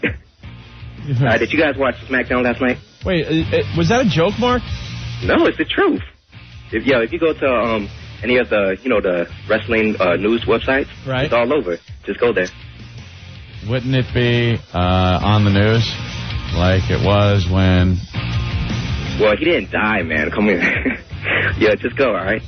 Whatever, Mark. People love their rumors. Well, the guy's been on our show a bunch of times, so he's lying. We obviously can't confirm that. I don't know what Mark's deal is. WWF website, and there's nothing about it on there. Stop it. All right. Let's move on then. I just want to make sure that wasn't the truth. People and their goddamn rumors. In the studio. I'm so alive. For the very first time. Forever in blue jeans. You like POD, huh? Yeah, I guess he likes POD. Neil Diamond likes the POD. Yes. I'm so alive. For the very first time in America, they come into America today, alive. Gary. Hey, what's up? What's up? Hey, moron of the day. That guy that just called up about Angle. Yeah. That was taped, and if they would have kept running the show, Angle came back at the end wearing a plastic fake neck brace, taunting Austin. All right. Thanks, Gary. No problem. I appreciate that. Phone's got the runs. I know, but we're friends with Kurt. Right. Paul Mecurio, one of our favorite guests in the studio. He works with The Daily Show with Jon Stewart on Comedy Central, and man, that was pretty tough last night. Watching Jon Stewart just Did you believe the tie he was wearing? Oh, my God. Are you insane? The guy poured out all his emotion. He has no emotion. No. Yeah, it was unbelievable. It really was. Yeah. First of all, just you guys, awesome radio the last 10 days. Oh, really? That's my one moment of sincerity. Now you're both queer. Yeah, exactly. Exactly. You suck. No, really awesome. I thought you had the right tone and touch, because we've been struggling with it. Our news format, we don't know what, None of us know what to do. We go out there with a couple of chimps for a half hour. Yeah, exactly. Watch them juggle. John said something that was really good last night. He said that we are, how did he put it? We're in the back seat of America. Throwing spitballs right. And stuff. Yeah. I was like, you're so right. In the back of the classroom. Yeah, exactly. But he said in the back of America, whatever. Yeah, we're sitting in the back of America throwing spitballs and the kids in a classroom. Because we don't know how to be serious. Ant and I know how to just be goofballs. Right. And John good at that. What? Hey, I love it. I didn't Paul, how do you warm that crowd up for a show like last night? There we go. All right, ladies and gentlemen, when John comes out, I want you to see him really somber. He's just going to be sitting at his desk. There's going to be no intro music. When he starts tearing up, I really need you to be absolutely silent. This is how you do. You go, thanks for coming out to the Daily Show, everybody. We're really happy you're here. Just a couple things to get out of the way. If you have any beepers or cell phones, you have to turn them off. Not that it matters anyway, because death is inevitable. Enjoy the show. Oh, God. That brings it right down. Yeah, that'll put everybody in that melancholy state. Right, you just basically say, John's going to come out and he's going to cry like a pussy for 10 minutes. And, God! No, I told him how great it was. God. I don't love my job anymore. No. The guy was very sincere, man. Great. He was seriously, so honest. For anybody out there, the show is basically unscripted. We did, if you saw it, John did his thing up front, and it was just amazing, unscripted. And his thing with Martin Luther King, and yeah, that was I don't know why you're laughing. Amazing. No, because someone on the screen, I got to let him in, because I love our listeners. They pick up on everything. Paulie, go. Hey, guys, what's up? Hey. I want to talk to Tony Soprano. I hear him on the radio. I'm a big fan. Oh, okay. It says on the screen, yes, Tony Soprano's back. I mean, it's just Paul Mecurio? Paul Mecurio. You don't talk to Tony Soprano's friend like that. Man, that is Uncle Junior. That is amazing. Uncle Junior, how is the big C, Uncle Junior? I'm hanging in there, Tony. I got the ass cancer, Tony. Wow, the man is comic genius. The moron bacala. He wasn't able to get my appointment with Dr. Kennedy. I don't know what to do. Uncle June, I got a roasted pepper and capacol sandwich. Would you like some? Put it in a blender and make it into something I could put in my ass cancer. I got the ass cancer, Tony. I need an enema. Did you see Uncle June? Did you see? I don't know if I'm doing me or Tony right now. No, you're obviously doing Tony. It's dead on. It's dead on. It's dead on. So anyway, John. Yes. Yeah. So I thought it was amazing. It was good. Not because I worried there. It was like, what are you going to do? I don't know what you're doing. I was waiting for Mo Rocca to pop in. Hello? And go, John, stop crying. What do you think of my suit? Hello? Hello? How's that for a topper? That's the ghost of Mrs. Muir. Well, we spent... Lewis enjoyed that. By the way, he may be calling in. I told him I was coming on. I told him, I don't know where he is in the country. He's probably hiding under a desk, that pussy. I'm sure. Yeah, he's not coming out of hiding. He's paranoid. We have no idea what he's going to do next week. Normally. Because it seems so trivial to be talking about water skiing squirrels right now. Right. Look at the squirrel. He's water skiing. People have better things to do with squirrels. Yeah. Wow, it's like he's in the studio. I know, with the laugh. That's his laugh.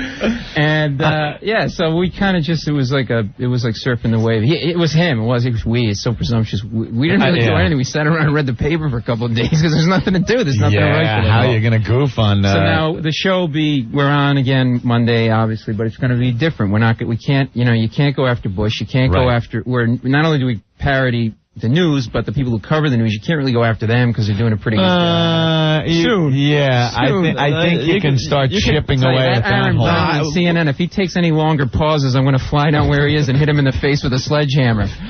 He's so melodramatic. It's like, and that was the weather. Judy. And Judy's neck. Jesus. Can we get a fund together to fix her neck? Judy Woodruff? It's like an alligator fell asleep on her neck. It's long and wrinkly and ugly, bad. She should wear high collars like Michael Douglas. You notice Michael Douglas wears high collars now? Yeah. Oh, by the way, his abortion brother, Eric Douglas, was at a comedy club last night. Can we seriously, can we do something about, can we send him over to Afghans? Can we make him our point guy? It's tough, right? Oh, being Michael Douglas' brother. He didn't come with his little gay dog. What a homo.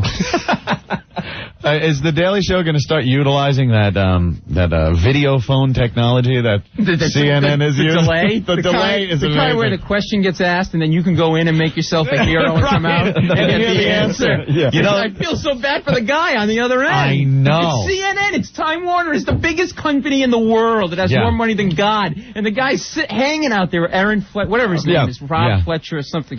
How is the Taliban reacting to Bush's request to hand over bin Laden? Right.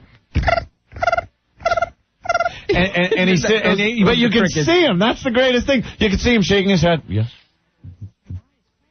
And right when he goes to talk, I would love the anchor guy to go, and another question, because that will screw him up forever. When they volley like a retarded ping pong match, no, you go. I got it. Could you shut the you stupid mother. And they're going back and forth. All right, we'll be back with him and his stupid video phone. By the way, can we get him another blue shirt? The guy has one blue shirt. I know, one blue shirt. Am I the only one in the country? See, the same guy hasn't changed. Where's he doing laundry, though? Yeah, he's in Afghanistan. He's doing laundry. What is he beating his? Wash their stuff. He's beating his blue shirt with a stick. I was just watching CNN. They're beating effigies of America. Yeah. Well, they got those big sticks that look very menacing. Yeah, exactly. The very menacing stick is no match for a missile. Here's a tip for you, you nut jobs, you Talibani nut jobs, you wacky kids. When you're burning somebody in effigy, maybe you want to stay away from the long robe clothing because it catches fire in the bottom. It works its way up. They're like running through the fire, and then they realize, not a good idea because I'm on fire. It turned into it was like it was like a Three Stooges sketch. I tried to burn an effigy, and I burst into flames. Damn you, Rayon! Help me! I curse you today, Rayon! I said cotton! The devils from the west made rayon! Number 27 reason to take my wife's genitals out. Biatch! Is it me? Look how much I'm sweating. What's wrong with me? I don't know. No, you guys are too nice to mention it, but I am sweating like a pig. It's uncomfortable. I know What is wrong with you? Well, because I walked over here. I was behind. I was later than I wanted to be. And I go to the side door, and it's closed. There's 3 entrances to get into this building. Very secure building right, it's now. very secure. There was a guy, your security guard, sleeping on a cot doing nitrous. I know. We had a fire scare today. Barney Fife downstairs. Right. Now, Barn, take the bullet out of your pocket and put it in your gun. Did you All right, Ange. and so I had to sign in, and then I was running, and then I was upstairs. And then when you tell yourself not to sweat, well, of course you sweat. You sweat then. Yeah. I got nowhere to go with that. Well, we got to get Frank, I got no place else to go. We got to get Frank Caliendo in on this. Frankie. Frank. Hey, how are you guys? What's up, buddy? Not much. Hey. Checking in to see how you guys are doing. Well, all right. We've been better. Tony Soprano's doing well, thank you. Yeah. Paul Mecurio in the studio, Frank. Did you hear his dead-on impression of Tony Soprano? Yeah, that was excellent. Oh, my God. It sounds just like him. Hey, Carmela, pass the juice. Look at I got goosebumps right then when you did that. I got to get something to wipe my face. I'll be right back. How about a quilt? I don't know what's wrong. What is wrong with you, man? Hey, I get no respect. I got to tell you. Slow elevator, and I was jacking. I gave myself a little light jack on the elevator on the way. Light jack. My God. So Fred. You're like Whitney Houston in a sauna. Whoa, how skinny and sick. I'm sorry, I'm sitting. Oh, yeah. We'll get into the Whitney Houston, no problem. And she could sweat. So, Frank, what's going on with you? Well, in the midst of all this stuff, it's a kind of a weird time. We got the premiere of Mad coming out this week. Mad TV. Mad TV. Now you're you're in the cast now. Yeah, this is my first episode. Congratulations. Thank you much. And I'm in a little bit. I do a little Pacino, and next week I'm in quite a bit more. But you need anybody to do a Tony Soprano? They actually have a Sopranos thing we have it, I guess, in the first episode. They're rerunning that. I don't know if you guys saw it last year, but they did the Sopranos on PAX. And, that's a great idea. And it's just all like the bleep outs and everything like that. It's the funny thing is it's kind of the same joke for the whole sketch, but it's so good that you keep laughing the entire time. So it's really good, and but it's I've enjoyed it there, and I've had a lot of fun, and no Madden yet, but we're working on that. So. Oh yeah. But wait for football season when he really gets out there, Yeah, And it really kicks in. I wonder how they're going to deal with all that stuff. I don't know. I've been holding my breath for Pat Summerall's observations. I don't know about you. I'm thinking Madden could help Tom Brokaw on the nightly news on NBC. Nightly news with the diagrams of the battle plan. He has had such a hard time, poor Tom Brokaw. Osama bin Laden. Osama bin Laden. Hey, if you try and say the words better, people will understand you more. Great broadcasters are like great football, and if you're not a great speaker, it's hard to be a great broadcaster, but Joe Montana wasn't the greatest athlete, and that's what... You think the American people would mind if me, Tom Brokaw, just call him Osama? I don't think they're going to mix him up with Osama Jones or Osama Smith. If his last name was Smith, it would be a lot better, but it isn't, so it wouldn't be better, and that's why I'm sticking to football. Well, they've asked these Taliban to turn over Osama bin Laden. That is a horrible little lisp to try to work your way around on a nightly basis. His mouth moves in ways only someone having a grand mal seizure can get their mouth to those distorted things to try to work those words out. When he saw the centers going down, it was like, great, is this Osama? I can't pronounce Osama. I can't say bin Laden. He ends his sentences like he's having an orgasm. Yeah. I'm Tom Brokaw for NBC here. And I had problems with Osama bin Laden. Oh, God. Oh, please. There's somebody underneath that desk? If there is, could that be the answer to the question, whatever happened to Connie Chung? Judy Woodruff with that skanky neck of hers. Crazy. Yeah, they're all getting a lot of FaceTime, though. All the reporters. They love it. Before this happened, they were all talking about how the news organizations were getting bad ratings. There they go. Now they could... What do you think of Paul Zahn there, Paul? She's hot. I'd do her. Paul Zahn. Paul Zahn on CNN. She's a little like... I don't like the smirk on her face. She's a little pompous, exactly. Little perpetual smirk. Exactly. It's first of all, you're not even a natural blonde. Let's start there. She hasn't washed her hair in about... And I know she's not a natural blonde. I've been there. You guys had a little tete-a-tete, as it were? A little tete-a-tete. Yes. You say it so easy. You give her $2 million. You give me $2 million a year for these concerts. Yeah. They have a nice rack. You think she put some of it up top? Pack them in. So Frank, you're getting a good write-up in TV Guide, my friend. Oh, did you see that? Yes, congratulations. Oh, thank you so much. It's I don't know what to, I'm going to be honest with you. I don't know how to act right now because I feel like there's like some good things happening in my life, Right. And then you think about, and I'm just being honest with you guys. Feeling a little guilty. Yeah, I do. Yeah. Is that wrong? Not at all. Yes, it is. Absolutely. You should. For the love of God, leave me alone. Why do you guys have to? Yeah, it's weird for everyone. We don't know what to do with this show. Yeah, but it sounds, to tell you the truth, you guys sound like you're having fun, and I think really good shows. Some radio stations I've been doing, some around the country, and like the one thing they asked me is how do you go on and do it? I said, well, I just believe that I've been put on this, earth to make people laugh, and there's other people like that too, and that's just what I want to do right now. Is it rough though when you're going to the clubs and? I've been going up at the Comedy and Magic Club, and the audiences there have been awesome. Yeah, I've been out the last few nights here in the city, and they've been great. I mean, except for that stool that hit me in the head. Other than that, I think part of it is if they're going out to the comedy club, they want to get a little bit of relief. Yeah, absolutely. Yeah, just like the people that went to the Daily Show taping yesterday. They just want a good laugh. And I warmed them up by saying, anybody have any cancer they want to talk about? Oh, God. Dead baby. Anybody run over a dead baby? Exactly. Just to lighten the mood. Poor John, man. No, that was You catch that, Frank? See John Stewart? No, on the I Daily didn't Show? see it. Wow. He did a great job. He really did. He talked for all New Yorkers. And he was eloquent, his Martin Luther King. And the thing at the end where he said basically, Frank, he said the way from where I sit, my apartment is in the Village. I can see the World Trade Center. It's gone, but now I see the Statue of Liberty, and you can't beat that. It was just that's phenomenal. Yeah, it was pretty powerful. If it wasn't goofy John Stewart saying it, it would have been so much more profound. But no, he did really. He was very honest. Yeah. And wasn't afraid to let his emotions show. Yeah. Which is the sign of a true. No, a true man, of course. Well, it goes to show you, like with Letterman and everybody, how brilliant of people these people are. You know what I mean? All these the speeches that the late night people and stuff like that have given have all been fantastic. You have to be more than a comedian. You have to be a broadcaster. What do you guys think of Dan Rather crying? That was tough, huh?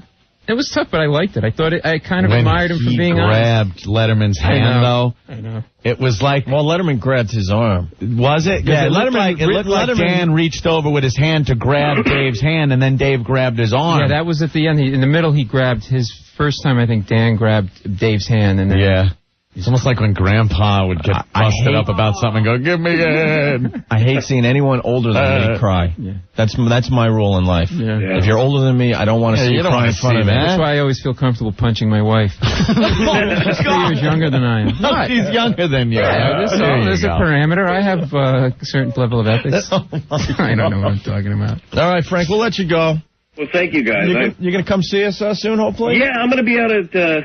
Bananas in the second week of October, and so we'll come see you by then, hopefully. So. Frank Caliendo, congratulations! Bananas. Thank you. I have the worst cold on earth. I've been trying to do impressions for the last 2 weeks, and everybody sounds like somebody with a cold. No, we look forward to checking you out on Mad TV this weekend. So. Hey, thanks, man. It's really a very funny episode too. So. Cool. All right, Frank. All right, thanks, man. Thank you. Thanks, guys.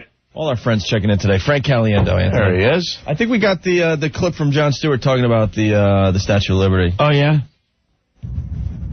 The view from my apartment was the World Trade Center.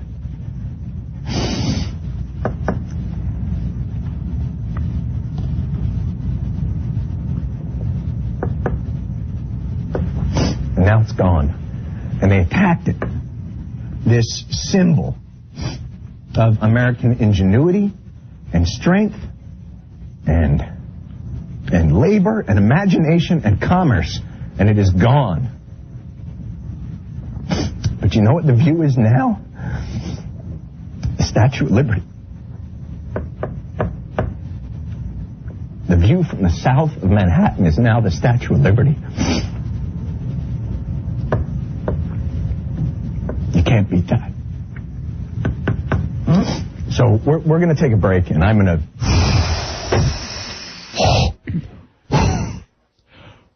You ever think you'd see the day that you hear something like that coming from Jon Stewart? We've had him on the show a bunch of times. If that isn't a "Are you ready to laugh?" moment. Wow. He really did a great job last night. What were you guys what were you guys thinking? What was the whole... It was really quiet. I mean, afterwards, during commercial break, everybody was down in the studio. Were all the chicks that work at the Daily Show crying and stuff? Yeah. Oh, John. There were guys. I mean, it was really moving. And everybody standing around. And you're just looking. I can't even look at you in the eye because you start making me laugh. And that's what Ant does when he's uncomfortable, though. I know. And everybody. It's very uncomfortable to talk about this type of thing. Yeah. Grown men basically what happened was for the entire commercial break in the studio, all the staff that was there, nobody said a word to anybody. Yeah. Everybody just sort of stood there and just took it all in. It was amazing. It was just amazing. That was a powerful moment. Yeah. Matt, what's going on? All right, everybody. When we come back from break, John's going to come out now. I really appreciate you. Really sounded sincere in your utter, complete silence. Matt, what's up? What's up? Long-time listener, first-time caller. All right. Actually, just calling to plug Mr. Mecurio. Next Saturday, I'm going to see him with like 40 guys at Stress Factory in New Jersey. Oh, thank you. Really very excited. Much, yeah. Paul kills. We're going to be right in the front, about like 45 people, the 8 o'clock show on Saturday night. All right, we'll talk to Matt, right? Is that your name? That's right. I'll get you. I'll chat you up, man. Thanks Nice. for calling. That's really nice of you. I appreciate it. All right, you guys are doing great. Thanks, Matt. Let's go to Vinny. Vinny, you're next on the Opie and Anthony show. Hey, Ope, were you sitting next to Jon Stewart with a bottle cap? Yeah, I said the same thing. We watched the tape in the office, and John, in between trying to get his breath and everything, he took those delays to try to get his composure, and he was tapping his pen on the desk, and all I could think of is, Opie does that all the time, and it annoys the crap out of listeners. It annoys the crap out of everybody. Hey, Ope. Yeah. I never noticed it. When you went down to Paisanos last night, did your T-Rex arms get in your pockets? See ya. All right. No, it cost me a fortune What last was your night. party last night? Just a... No, we were just kind of hanging out. It cost you a fortune. It cost Sandy a fortune. Well, who do you think gives her the money, you idiot? Be reaching for that wallet. All those little T-Rex on. Hey, that is God's joke right there. Those big beastly creature with the big teeth, the huge legs, and you got those little arms trying to get the wallet. Opie, we're getting coffee now. Everybody pitching for coffee. Opie.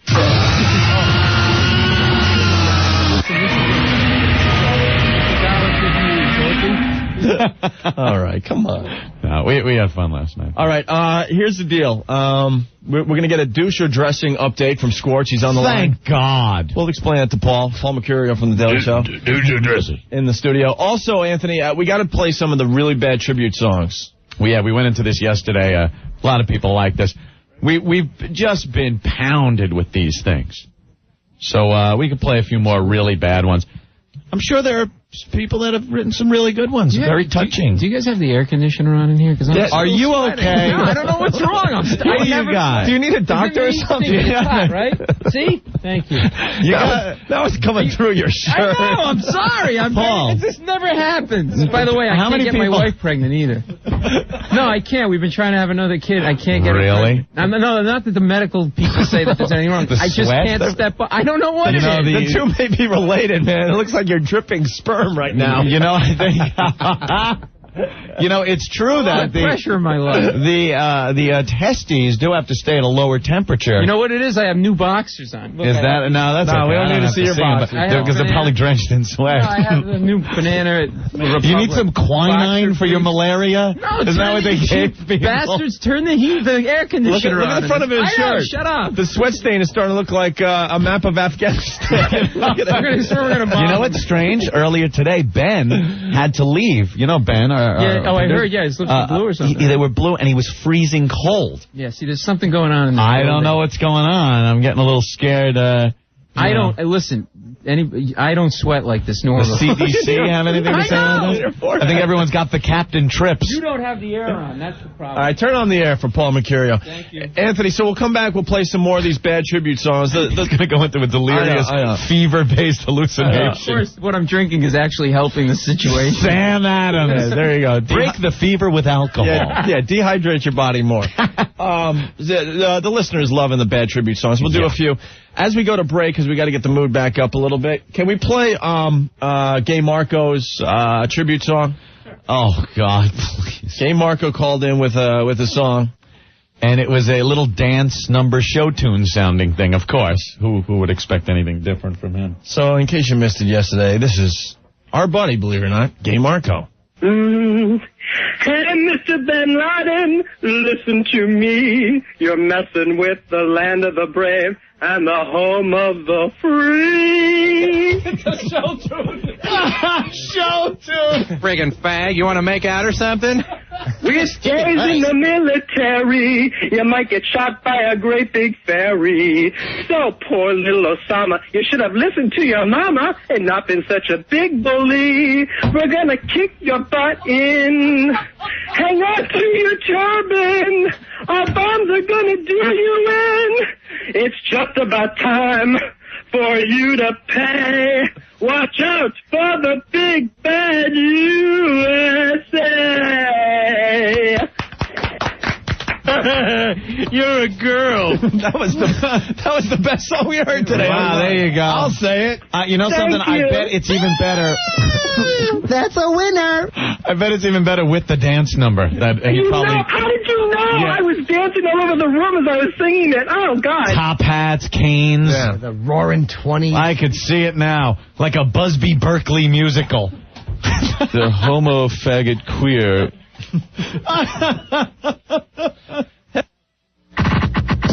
Have you ever seen the people that listen to the show? Opie and Anthony.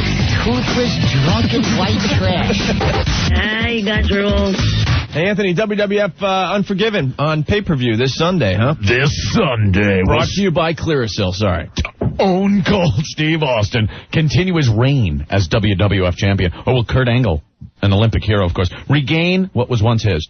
Ordered WWF Unforgiven live this Sunday. Pay-per-view brought to you by Clearasil. Plus, the People's Champion, The Rock, takes on WCW owner Shane McMahon and former champion Booker T in a 2-on-1 handicap match. At stake, The Rock's WCW championship. Will Shane O'Mac and The Book be enough to take the title back from the Great One? And once an inseparable tag team, now brother against brother, Christian against Edge.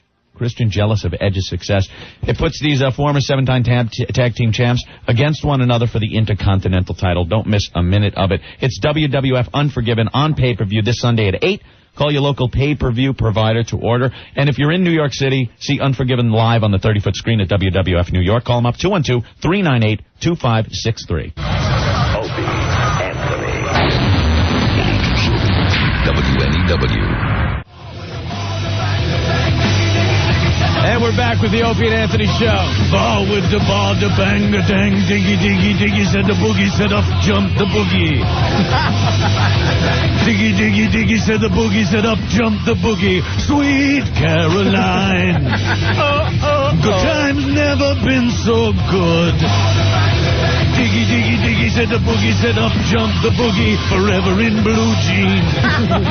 Diggy said the boogie, said up, jump the boogie in America. My name is Neil.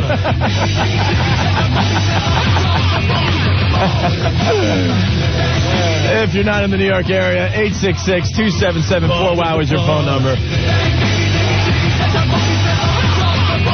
Cracklin' Rosie, get on board. We're gonna ride till there ain't no more to go. Hey, Keith, what's up? Hey, is it me? Keith, you're on the radio. Yo, you hear me? I hear you. Yeah, go. Oh, yeah, sorry. I thought we had a better connection. Hey, I'm all for firemen. Don't get me wrong. See, it's great these guys volunteer to have a living, have a job, where they're running the buildings and they're saving people and they're putting out fires, and it's great. But they got piss-poor ideas when it comes to fundraising.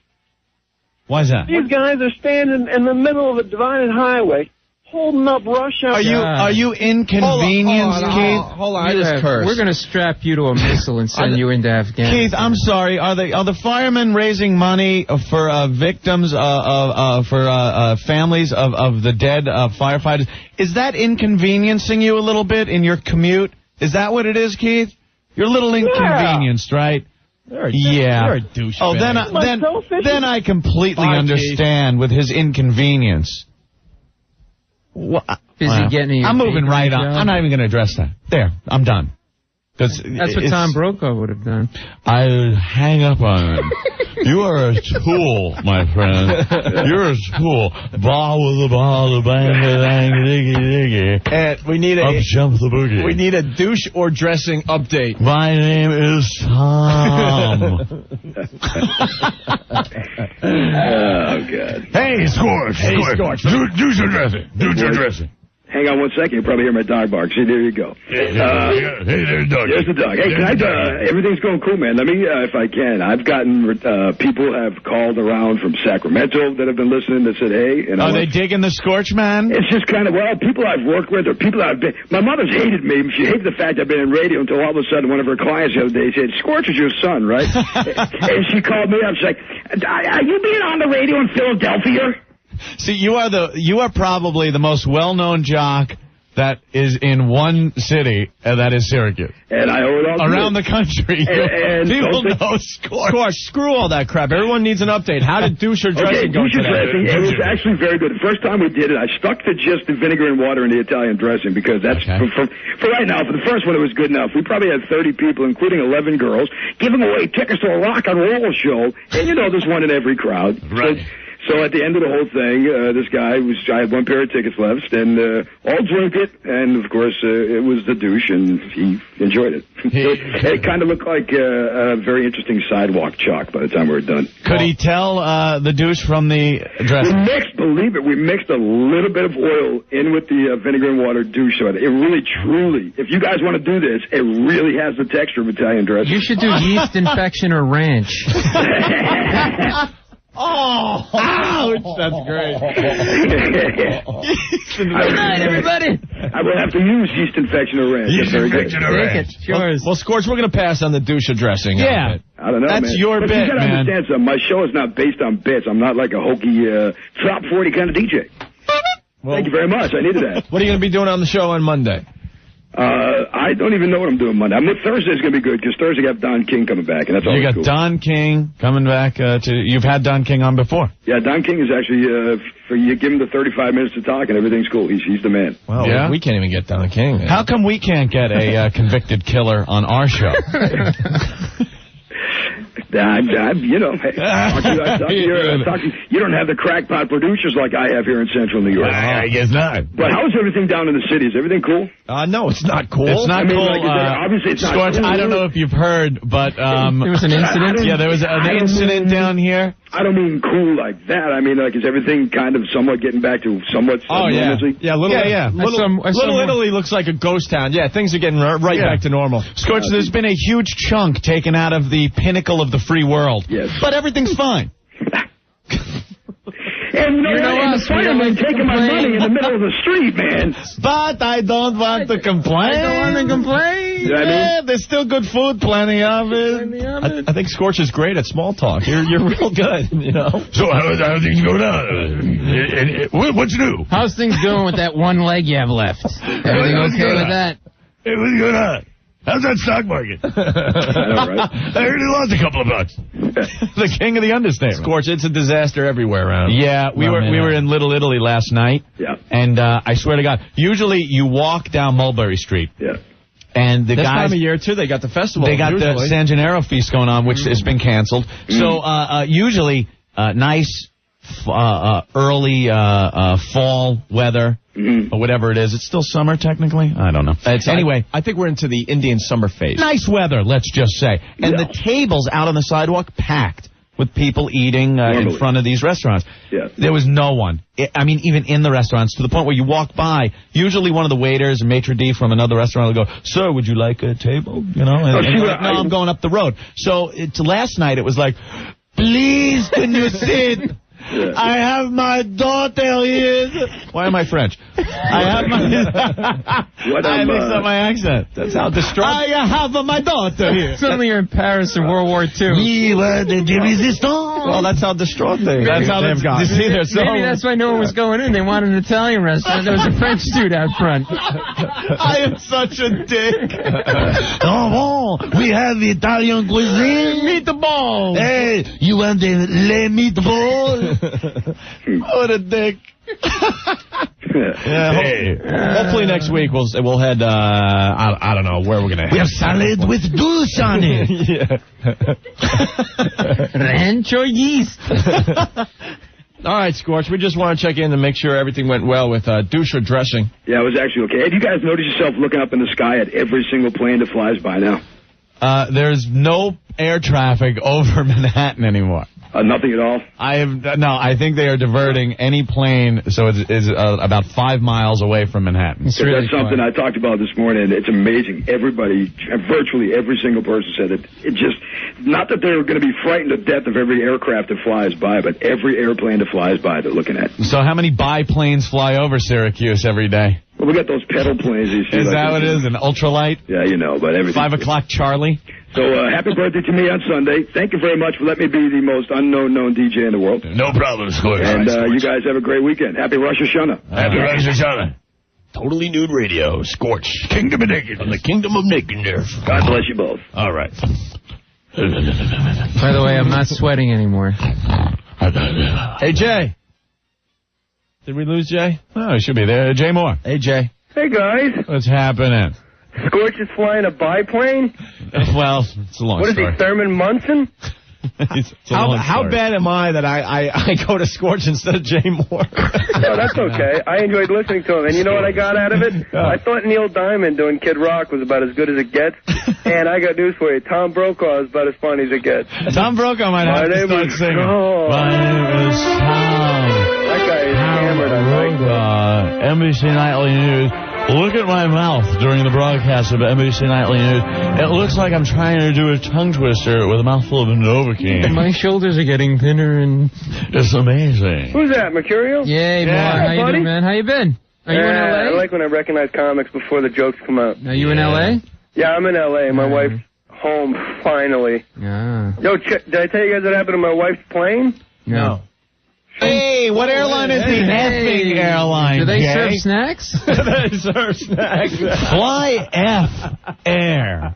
I am so sorry. That's right. We got a I get a little passionate when it comes to my number one freedom, my beautiful wife. All right, so what happened?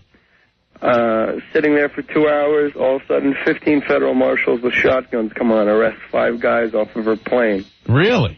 3 of them turned out to be on the FBI's watch list. The other Dogs 2 are were running up and down the aisle, sniffing everyone's ass as they hold their luggage. Was this in LAX? No, this is at JFK. I think it made the news, actually. Oh. But I was on the phone with her the whole time, and I was freaking out. But I'm like, oh, no, honey, this is completely normal. They're doing this now. Yeah, it's They're normal. showing you how safe it is. Why don't you should Baby. She should have drove back to L.A. Yeah, taking a Well, she's here, and she's safe, so God bless her. Great. Wow. Hey, I want to ask you guys something. Yeah. It's You know, not October often 7th, you can I'm find. doing the Hey, Hello? Jay, it's not often you find a beard as attractive as your wife. Yeah, I mean, as far as gay guys go, I have it good. You really do. Because when I do feel like having, like, heterosexual sex, I got that ringer. That's great. So as far as gay actors go with beard wives, I have the hottest beard wife. Kelly Preston has nothing on Nicole Ann Moore. So what were you going to say, Jay? October 7th, I'm doing the Beacon Theater. Right. With Stephen Lynch. With Stephen Lynch and Michael D. Nicola. Mm-hmm.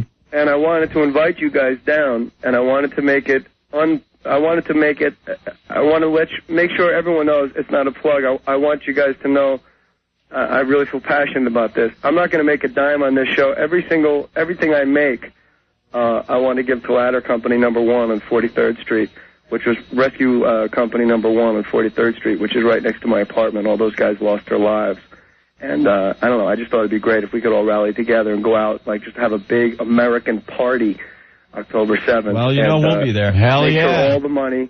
I'm not going to make a dime. It's not like, hey, come on out and line my pockets. Right. You know, we don't have.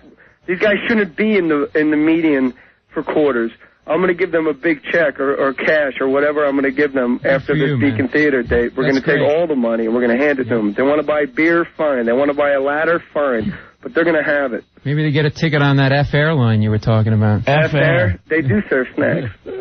That's great, cool, man. Jay. That's very cool, man. October 7th, we'll be there. Beacon Theater with Stephen Lynch, Mike D. Nicola, and Jay Mohr, and yeah, we'll hang. Yeah, man, and all that money's going to the fire department. I'm not Rescue 1, baby. I'm not doing that for my checkbook, baby. What's right is right. That's my idea. I was gonna do that. Die, get in the coffin. I was going to do a benefit.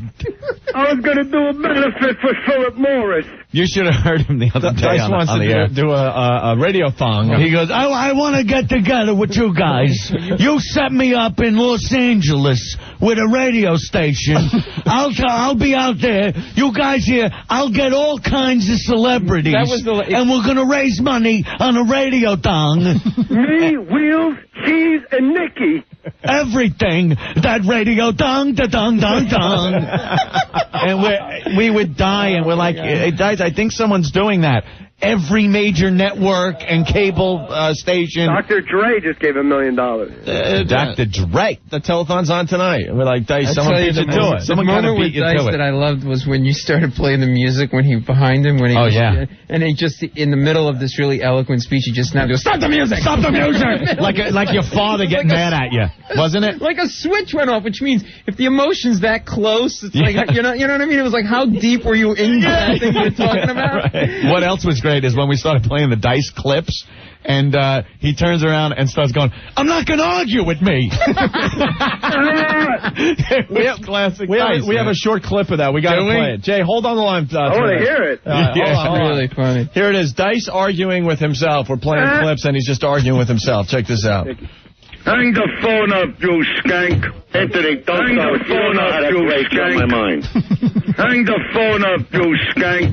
I'm not going to argue with me. I'm not going to argue with me today. Hang the phone up, you skank. No, you do. You see, I'm not going to do that. Hang the phone up, you skank. Stop it. Don't talk to me like that. I'm over here now. Excuse me. I'm over here now. Hey, I'm over here now because you said I'm over here now. Oh, excuse me. I didn't know you were everybody. Boogaloo, boogaloo, boogaloo, boogaloo. Look what I did to you again. Yeah, well, maybe I'll do it to you this time, big shot. Nicey nice. Nicey nice. Don't tell me to be nice. I came in here with my lady, you open your mouth, and I do this to you, and everybody goes what I say, and then you hear this. I like the tape, Dice. I like the Dice on tape. You like the Dice on tape? Yeah. You don't even understand the way I talk. Nah. No, they don't know if it's me or the tape. You got so much stuff on me, you could just piece together conversations. Yeah. Look what I did to you again. Wait, let me do it with it. Tell me when. All right. Hold on. All right, here I am. Ready? Hang the phone up, you No, not that one. Which one? The other thing. The other thing for you said what? About who? Here now. Can we get back to this? Now. You know, everybody's going to think this is a goof. It's not going to be set up. You know what? And now that we talked about it, somebody else is going to do it, and you're going to look like idiots. All right, stop it now. God You're going to look like idiots. There's Dice. You're going to look like idiots. Arguing with himself from the show the other day. I'm not going to argue with me. Hey, we lost Jay. What happened? Ah, crap. I didn't hang up Where'd on Jay him. go? All right. Well, we should take a break anyway. It's really nice of him doing that. That's great. And we got to play a couple of these bad tribute songs before we get out of here. Yes. So how about we take a quick break and we'll do that next, okay? Right. Paul Mecurio in the studio from The Daily Show. When's your next date? At Bananas in Hasbrook Heights this weekend in New Jersey. Bananas! You got to see Paul. He's really, really funny. Saturday night I'm with Don Herrera. Very funny, too. So come on out. All right. Naked girls. Oh, naked girls. Turn it off. Turn it off. Oh, porno. Oh, porno. It's not good for you. It's not good for you. Who else gives you porno and comedy at the same time? A stupid program called the Opie and Anthony Show.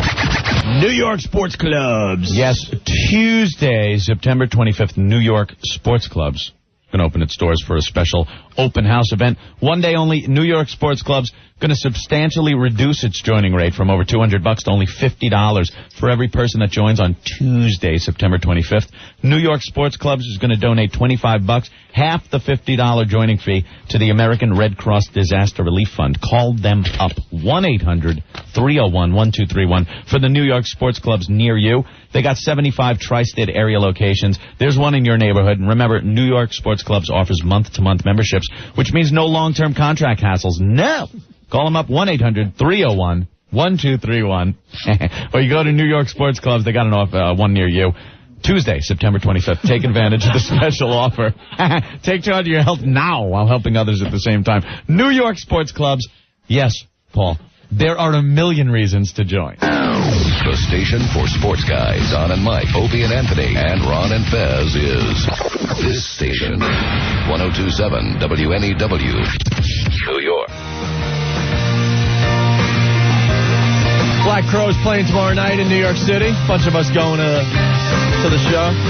This is the Opie and Anthony radio program. Yes, trying to move forward. Corey, what's going on? Hey, what's going on, guys? Hey, I just wanted to say first off that I'm sorry what happened to your town, and you guys are doing a hell of a job. And I have a fear that I don't think it's going to be as brutal as we want it to be, which I think we should just wipe them all out. But the one reason why I'm really calling, I know a bunch of people have, I know everybody's heard a bunch of, just keep going on and on about bombing. But you cannot get through to Schlocko. You cannot get through to him at all. He will not pick up his phone. And, I didn't realize how fake it was until you guys opened up my eyes. And I'm going to Tool tonight at Great Woods. And I hope I can get a BCN. I hope I can get a bunch of stickers for WOW and just load them up on their truck. But you guys are doing a great job, and keep it up. Thank you, Corey. You're welcome. Thanks, it's the weeds kicking in. That's cool. All right, Corey, thank you. There's Corey. That was good because it gave me a little more time to just zone out. I was in a whole nother, dimension. You needed a transfer for that bus ride. Yeah, I slipped into a completely different dimension where things had 5 dimensions for a split second. I swear to God, I was there. It's been a long week, and we're running out of energy. We got to get through 5 more World Trade Center tribute songs. Oh, this will re-energize me. This is my favorite part of the show this week, Anthony. Of course it is. We've been having a lot of fun with the songs that are being sent in to every radio station in America. I don't think there's enough of them out there. Now, we understand that people are pouring out their emotions and expressing them. We understand all that, okay? Yeah. But come on, these songs suck.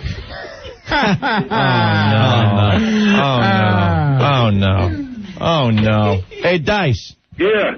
Hi, Dice. This is what I got for you. All right. I've been working on this thing. All right. Okay.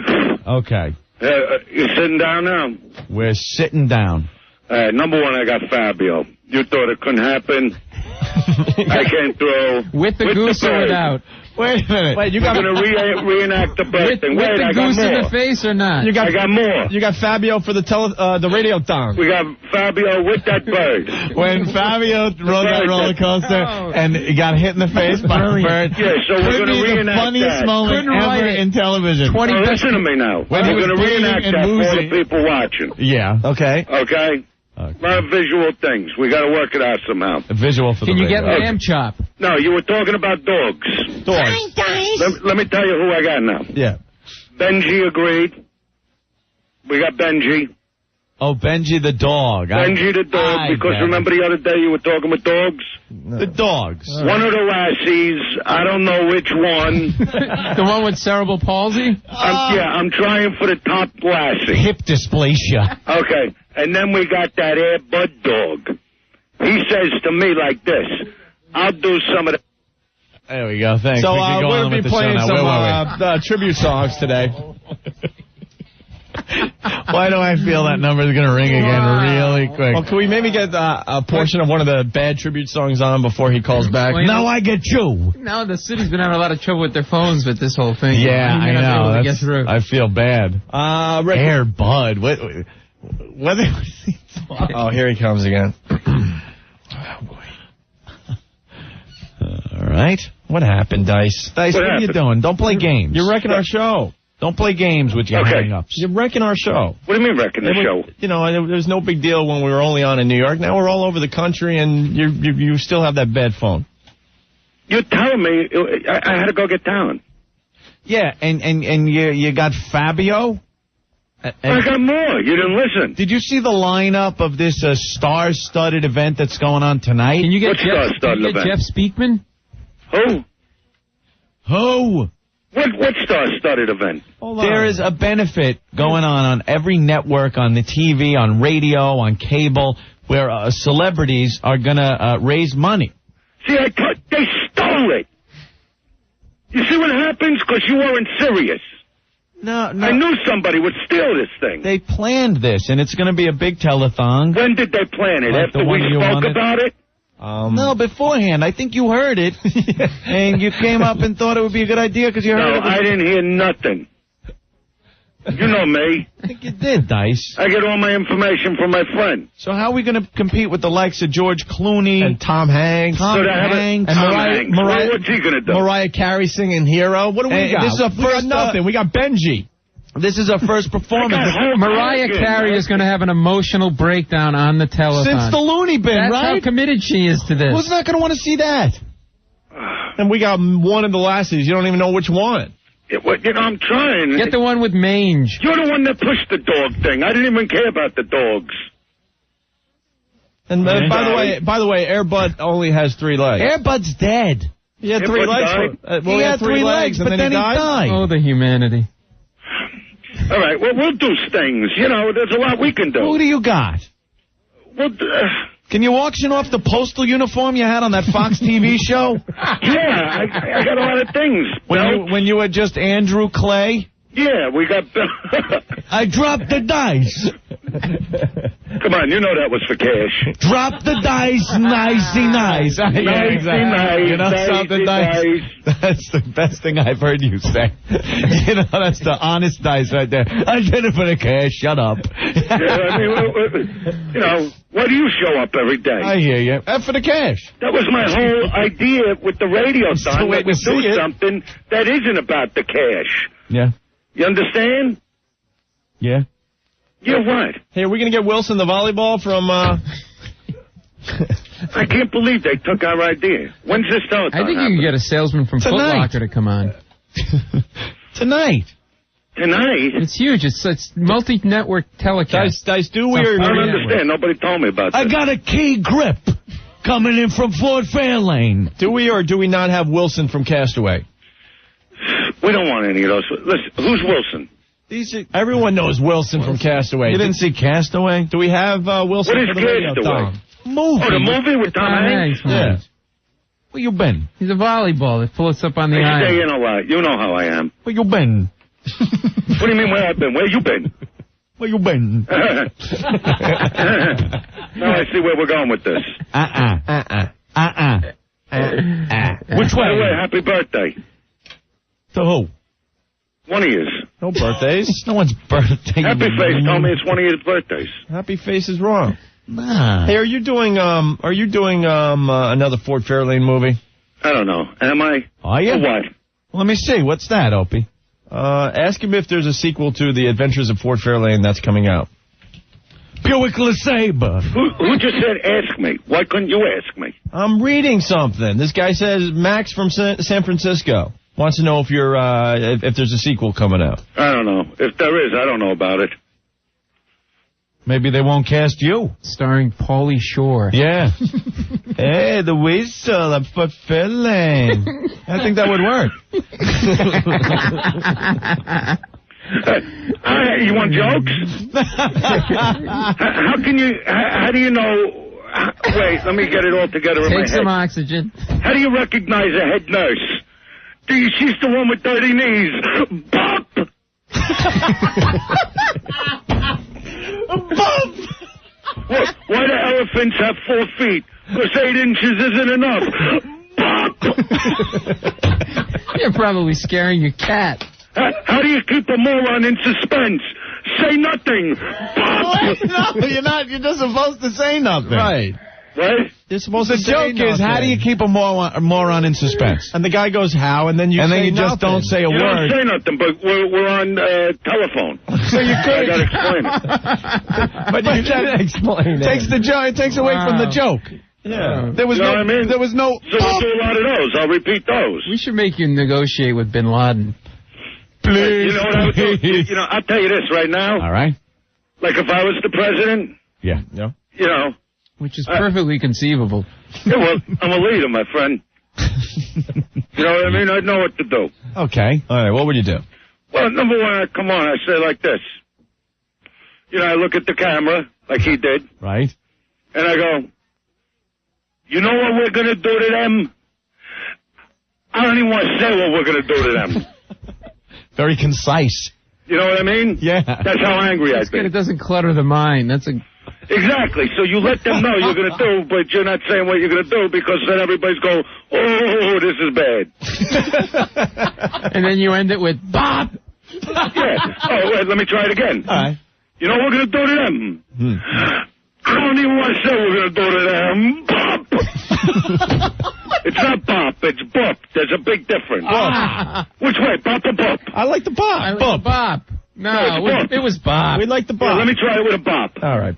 Hey, you know what we're going to do to them? What? I don't even want to say what we're going to do to them. Bop! Yeah. Bop. I like bop. Yeah, bop might be. Try Bing. Bing? No. Bing! That's like when you're in bed with a chick, you only use that. Just go. Like after you give it a kiwi cream, you go like this. Is that with the hair or without? You go like this. Yeah. Bing. Nah, it doesn't. Like, look what I did to you. Doesn't have the drive behind it. You need no. You know what I mean? More of an accent on the Bing. You gotta Bing. You gotta make the hair down there stand on end. You know what I'm saying? No, I told you that joke. Yeah. Why did I make the head down there curly? Why? So don't poke you in the eye, pop. So what are you doing there today? We're hanging out. Hey, I got one for you. How do you keep Dyson? Why do you got to be me to do me? I can't do me. You bump. How do you keep Dice in suspense? There you go. All right. Can we play one of these bad tribute songs? The listeners need to hear another bad tribute song. Of course. And he's redialing right now, you know. There he is. Oh, come on. All right, hold on. Can we get one in? Bing! We got 5 of these. Bump! When you answer it. Like Dice with Tourette's. So I'm online at the bank. And I got my tongue up this chick's. Bop. I'd like it medium rare. Bop! Bop. Dice, it's like you with Tourette's.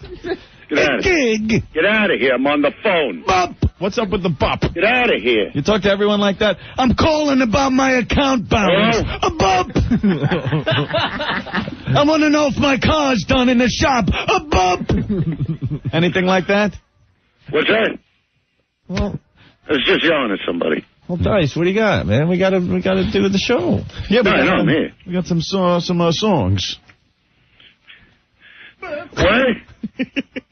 What? So what are you doing? You should get Wally Cox for your... What is this? Who is this? Yeah, who's the imposter on the air now? Oh, wow. We got the... Hey, Dice, what's up? Hey, I don't know why you hang up on me and then you put an imposter on. What's going on, Opie? No, I'm sorry. I thought... Well, who's this now? Yeah, who are you, bump? Rainbow, get off my freaking phone time. Yeah. Oh, who's this guy now? Yeah, I'm Dice. You're not, bump. No, you're not, and I'm nobody now. Yeah, you're nobody, I'm somebody, I'm Dice, I'm over here now. Nobody. Bump! I'm over here now, bump! Who said you're somebody? No, you're not anybody, I'm somebody. Excuse me, I didn't know you're somebody. You're an imposter, bump! You know who you are now? Who am I now? Who are you now? That's you. Who are you? Yeah? Who am I? This is you now. This is you now. This is what you are. This is what you are. Bump. No, bump. I'm over here now. Good for you. Hey, ho. I'm glad. If you're me, he died. Yes, Opie. I'm glad the real dice finally called in, Anthony. Enough of them. All right, don't pick dice up again. All right, can we play the tribute songs? Right? Yeah, let's play. All right, come where on. are we going? I got the list right in front of you, right? All right, we're going to play a song called Never Again. Yeah. Never Again. It's Fabulous. Touching me already. Great, I know. We understand these guys are, they're pouring out their emotion and they're expressing themselves, but these things stink. It's the way that. And we said on the radio all this week, why would you want to feel sadder? We're all sad, and everyone is trying to make you sadder. Paul, on the Daily Show, will you be getting in front of the camera like John did and talking about the view from your apartment, the brick wall with the flashing red hotel sign? No? The hotel sign was put out for 1 minute in tribute. It is a tribute. Tribute to. For 1 week, they are not admitting anyone with clap into the hotel. Oh. The clap. Okay. The clap. Clap. Clap. All right, so here's Never Again. Never Again. Oh, yeah. Ain't that America? Something to see, baby. Some things never change. Yeah. We're still the land of the free. Oh, stop it. You want to play the game? You think we can play the rhyming game? Free. C. And no one can ever keep us from B. You just need the word. I say C. C? Okay. Yes. C. Go ahead. But it's different from now on. A different kind of liberty. Liberty! God damn it! All right. We're on alert. Proud and self-reliant. Oh, stop. Reliant. Defiant. We'll be defiant. Yeah, Defiant. That's obvious. Defiant? Yes. Defiant. Soaring eagle, not a sleeping giant. Wow, you are such a disappointment to your family. Never forget, stand tall, never give up, heed the call, never surrender, be a proud American and swear to God, never again. There you go, American, never again. All right, let's play another round. Here we go. Get ready, Rick. After it happened, I saw them laughing in the street. All right, stop it. Street. Beat. No, I got to think about this now. We're going off half-cocked. We can't be discreet. Street. Be discreet. Beat meat. We're going to send our fleet. Fleet. Feet. Secrete. Yes. Deet. What about deet? Isn't that the stuff that gets rid of deet? Bugs. Feet. What are we rhyming with? Meat. Street, right? Street. Buddy Pete. Watch out for my buddy Pete. I think that's it. Street. All right, well. I'd say beat. Defeat. All right, defeat. I'll say defeat. It's defeat. Time to even up the score and watch them cower in defeat. We got one! Finally! All right! Finally! Nice! I was going to go for my buddy Pete, but defeat. All right, continue. All right, let's get a little more. Their fate is sealed. Our strength is showing. Glowing. Blowing. Showing. All right, snowing. It's winter's coming. It's going to snow. Showing. Flowing. Our pride is going to be. Our pride is going to be flowing. Glowing or glowing. Showing. Flowing. All right, let's go with glowing. Blowing. No. Glowing. Why does it always have The to be what winds you of want? freedom will be blowing. Something like that. I don't mean like a BJ. No, I know that. All right, let's go All right. with, blowing. I'm going to say blowing. You can say flowing. I'll say blowing. We can feel their fear as our pride is growing. Growing? Why didn't we think of growing? That's so obvious. We stink as a group. What rhymes with bump? All right, hit it again. All right. Those who hurt our daughters and sons, All right. Is it the same line? Never forget, stand tall, never give up, heed the call, never surrender, be a proud American and swear to God, never again. All right, here we go. One more verse. Time for action, time to strike back, time for justice. Hit it. Time to strike back, time for justice. No, time to strike back. Doesn't it rhyme with back? I don't know. Yeah, that was a weird verse. Like, keep playing. I hope nothing rhymes with back. Well, I'll rewind it. No, that's all right. Go. And revenge. Revenge? And revenge? That don't make sense. No. Time to show them just who we are. Bring their evil to an end. Revenge. Never forget. All right, here we go. Stand tall. Never give up. Heed the call. Never surrender. Be a proud American and swear to God. You know the first people he played this for I'm gonna shut up Sears. What? Exactly. First people he played this for was like his mother, his aunt, and his grandmother, and they thought it was beautiful. Never again. Will this song be played? All right, that's done. Hey, when's the song going to be played? Never again. Never again. All right, let's move on to the next one.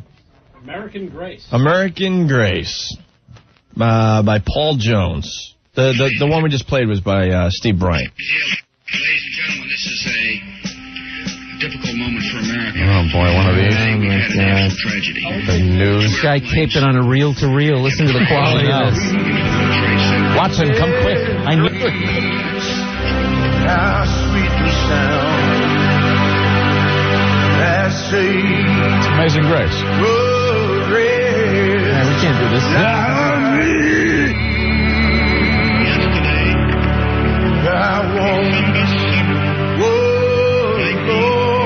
Joe Cocker. You know, we don't have to go in and bomb. All right, that's horrible. You know what the trick is? Joe Cocker. We don't have to bomb. No. Because they believe that these militant Islams believe that they're going to go to heaven. So let's create a heaven for them. Take one of those guns they use in the wild to stun animals, just stun 4 of them and make them think they're dead. Put them in a white room. And you have Sandra Bernhard come in and work out her new one-woman show. No. That is not heaven. We are so wrong. Where are my 70 virgins? And then when Sandra needs a break, you bring in the chick from Weakest Link. You let that bitch go at it for a while. Well, we could just get the paving crews. You know, just paving. Yeah. They go in at night. They work at night the best. They're all sleeping. They wake up. It's a bunch of strip malls. Whatever works. I like the bombs better myself. Any more? Yeah, we got one called I'm Ragin'. I'm Ragin'? I'm Ragin'. Another bad tribute song. Cajun. Ever since I was a young boy.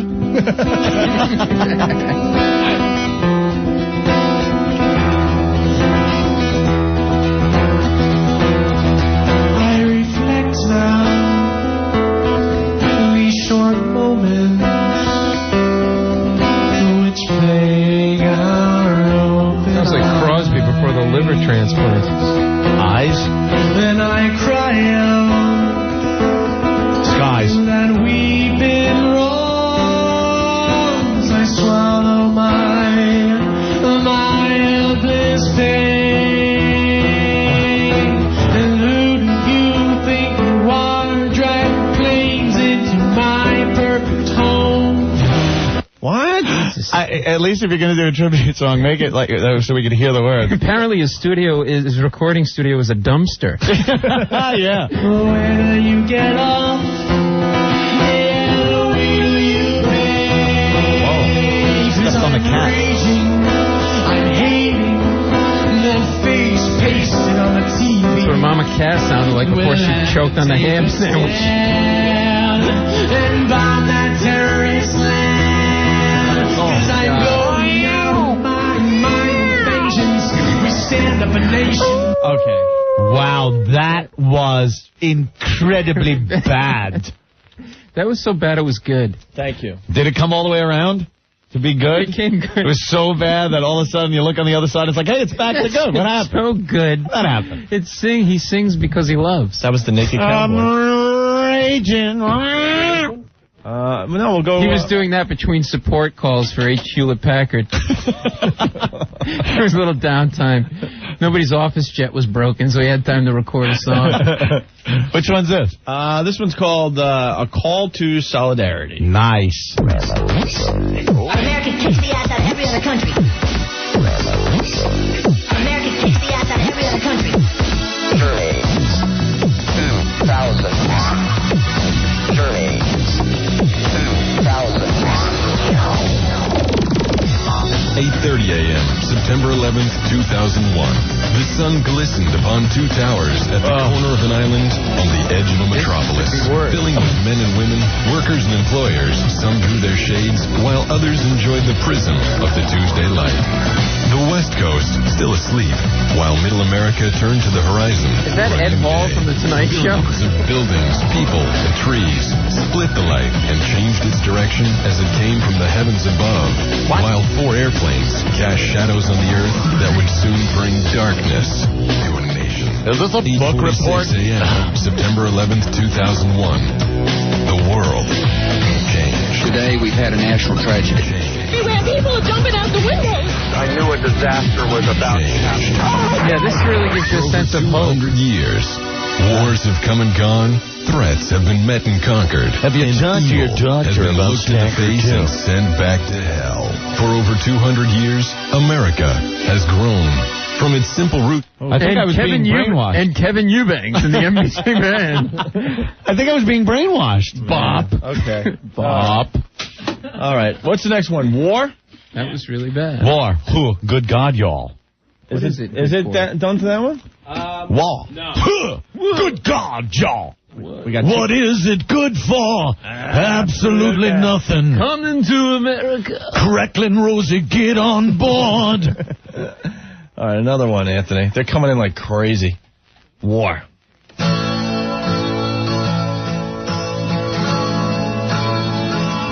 Shadows grow so long before my eyes. I think we should hold With hands. the help, perhaps, of some fireflies. Wah, wah, wah, wah, wah, wah, wah. If ever there would be an inappropriate time to use that. We need a talk box for it. Then what do you feel? This darkness Okay, good. We can play the run game, maybe. is a soul shining bright. To right? Fight, fight, fight. Glowing truth through the blindness. Light. Fight. Spreading wings for the flag. Light! God damn it.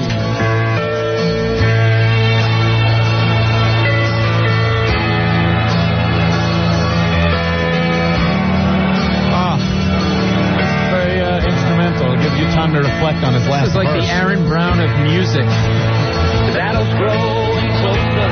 Battle's growing closer. There's a quick flash through the night. Okay. Night. Now it's got to be fight. Of course. He already used flight. No, I'm going to say light because he's doing night. Light? Light. I'm going with light. I got to go with fight again. All right. Bite? This bite. I'm going to say boop. I told you not to bite. I'll say fight. Where are you going? I want might. You want might? All right. Wow, That's a good one. Stupid enough. Joining up with other soldiers. There we go. Fight. I'm in. We come together for the fight. Yeah, winner. Pick up the guns. We've been hit by surprise. Surprise. Creamy thighs. No? It might not even be a rhymey line. I'd say eyes. It's the chorus. Watch out for the smelly flies. Surprise. Disguise. Be brave, my friend. Though the enemy tries. Goddamn enemy tries. Oh, my God. Who saw that coming? To blacken our hearts with hatred and lies. Lies. It's a few rhymey words, none of which we picked. Guys? I'm going with creamy thighs now.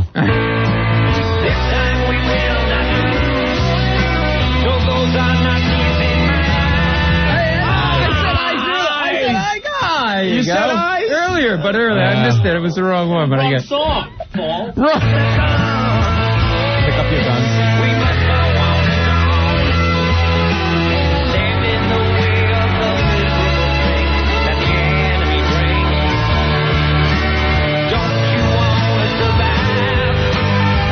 Alive.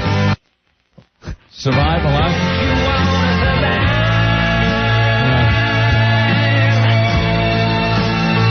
Take it back down, John Lennon.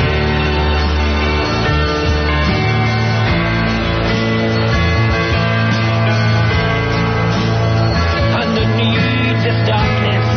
Wait, hold on. Now, here it comes. It's a soul shining bright. Bright. Again with the "ite." Again with the "ite" sound. Might is a possibility. They've already used fight. But he's going to use it again. Let's fight again. I'm going to say flight. Flight. It's stupid. How about sight? It could say sight. What do you think? Might? Fight. I'm going to say might. I'm going to say might. Might? Might. I'm going to say flight. It's fight. Something about taking flight. I don't know. I have no sight. Is that it? I think he really wants to let us know he's blind. How about it's every man's right? Oh. Go fly a kite. Yeah. Blowing through the blindness. Sight. It's going to be night. We come together for the fight. It's the same line. That's lazy. Do not ring that bell. There's no creativity there. That's a rip. He used the same line again. Pick up the gun. We've been hit by surprise. Be brave, my friend. All right, well, there you have it there. Enough of that. Why don't they have some nice, easy songs that we play the rhyming game to? We better take a break and come back with a quick game of what did we learn on the O&A show today? Already? All right? Yeah, believe it or not. Nothing you've imagined has prepared you for this. Hey, Cunningham, I'm gay. I just bought mouth. He said sit on it, so I did. Opie and Anthony. Anthony, Stacker 2, the world's strongest fat burner. Summer's over, but people still trying to look good, right? That's right. Get back to reality and ready for fall with the one product that works in 45 minutes guaranteed. It is Stacker 2, the world's strongest fat burner. The natural appetite suppressants in Stacker 2 help stop the cravings. Plus, it gives you the extra energy you need to get through the workout or the workday or whatever. Stacker 2 works. You take one little yellow capsule. 45 minutes later, you feel the effects. If you're still stuffing your face like a pig, even after you're full, Stacker 2 is going to curb the appetite, crush the cravings. So instead of 2 helpings or something you want, you just eat 1. You eat what you want, you just eat less. And you lose weight. You want to lose 10 pounds or 100 pounds? Stacker 2 works. Our listeners have proven it works. Log on, stacker2.com, stacker2.com, or call them up, 1-800-LIGHTLINE, 1-800-LITELINE. Or, even easier, get Stacker 2 at GNC, Rite Aid, Ecker Genevieve, Vitamin Shop, ShopRite, Stop and Shop. Get on the Stacker. Stacker 2.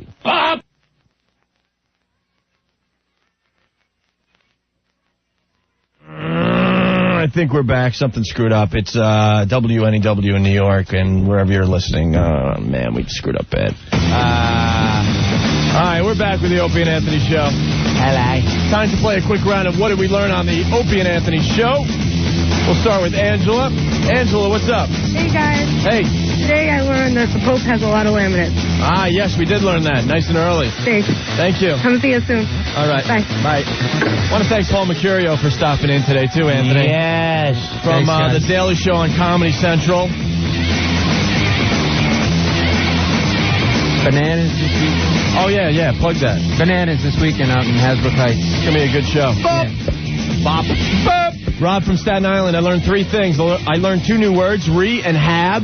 I learned Lisa, the sales girl, used to manage Spinal Tap. I learned if you're sweating too much, wear a quilt. Hey, there you go. Tommy writes, I learned French guys are trying to open restaurants in Little Italy. Another time, I learned the best way to fame and fortune is to be a tin knocker. A lot of people saying I learned that the Pope has a lot of laminates. Mike writes, today I learned that you don't need motion to be in promotions. Promotion. Foo-foo.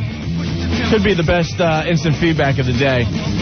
Hey, Earl should have thrown the beer barrels down the street like Donkey Kong, and the federal agents could jump over them, and the firefighters could smash them open with their hammers to get the beer out. Now that would be a hell of a sight. Do you have audio over here? Let's see if that rings a bell.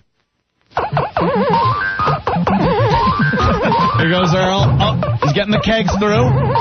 Oh, look at the FBI's jumping over him. 4. And someone's coming with hammers. Oh, good. The firemen are breaking them open with their axes and getting the beer out of it. Thank God. Donkey Earl. Whoa, that FBI agent almost got Donkey Earl.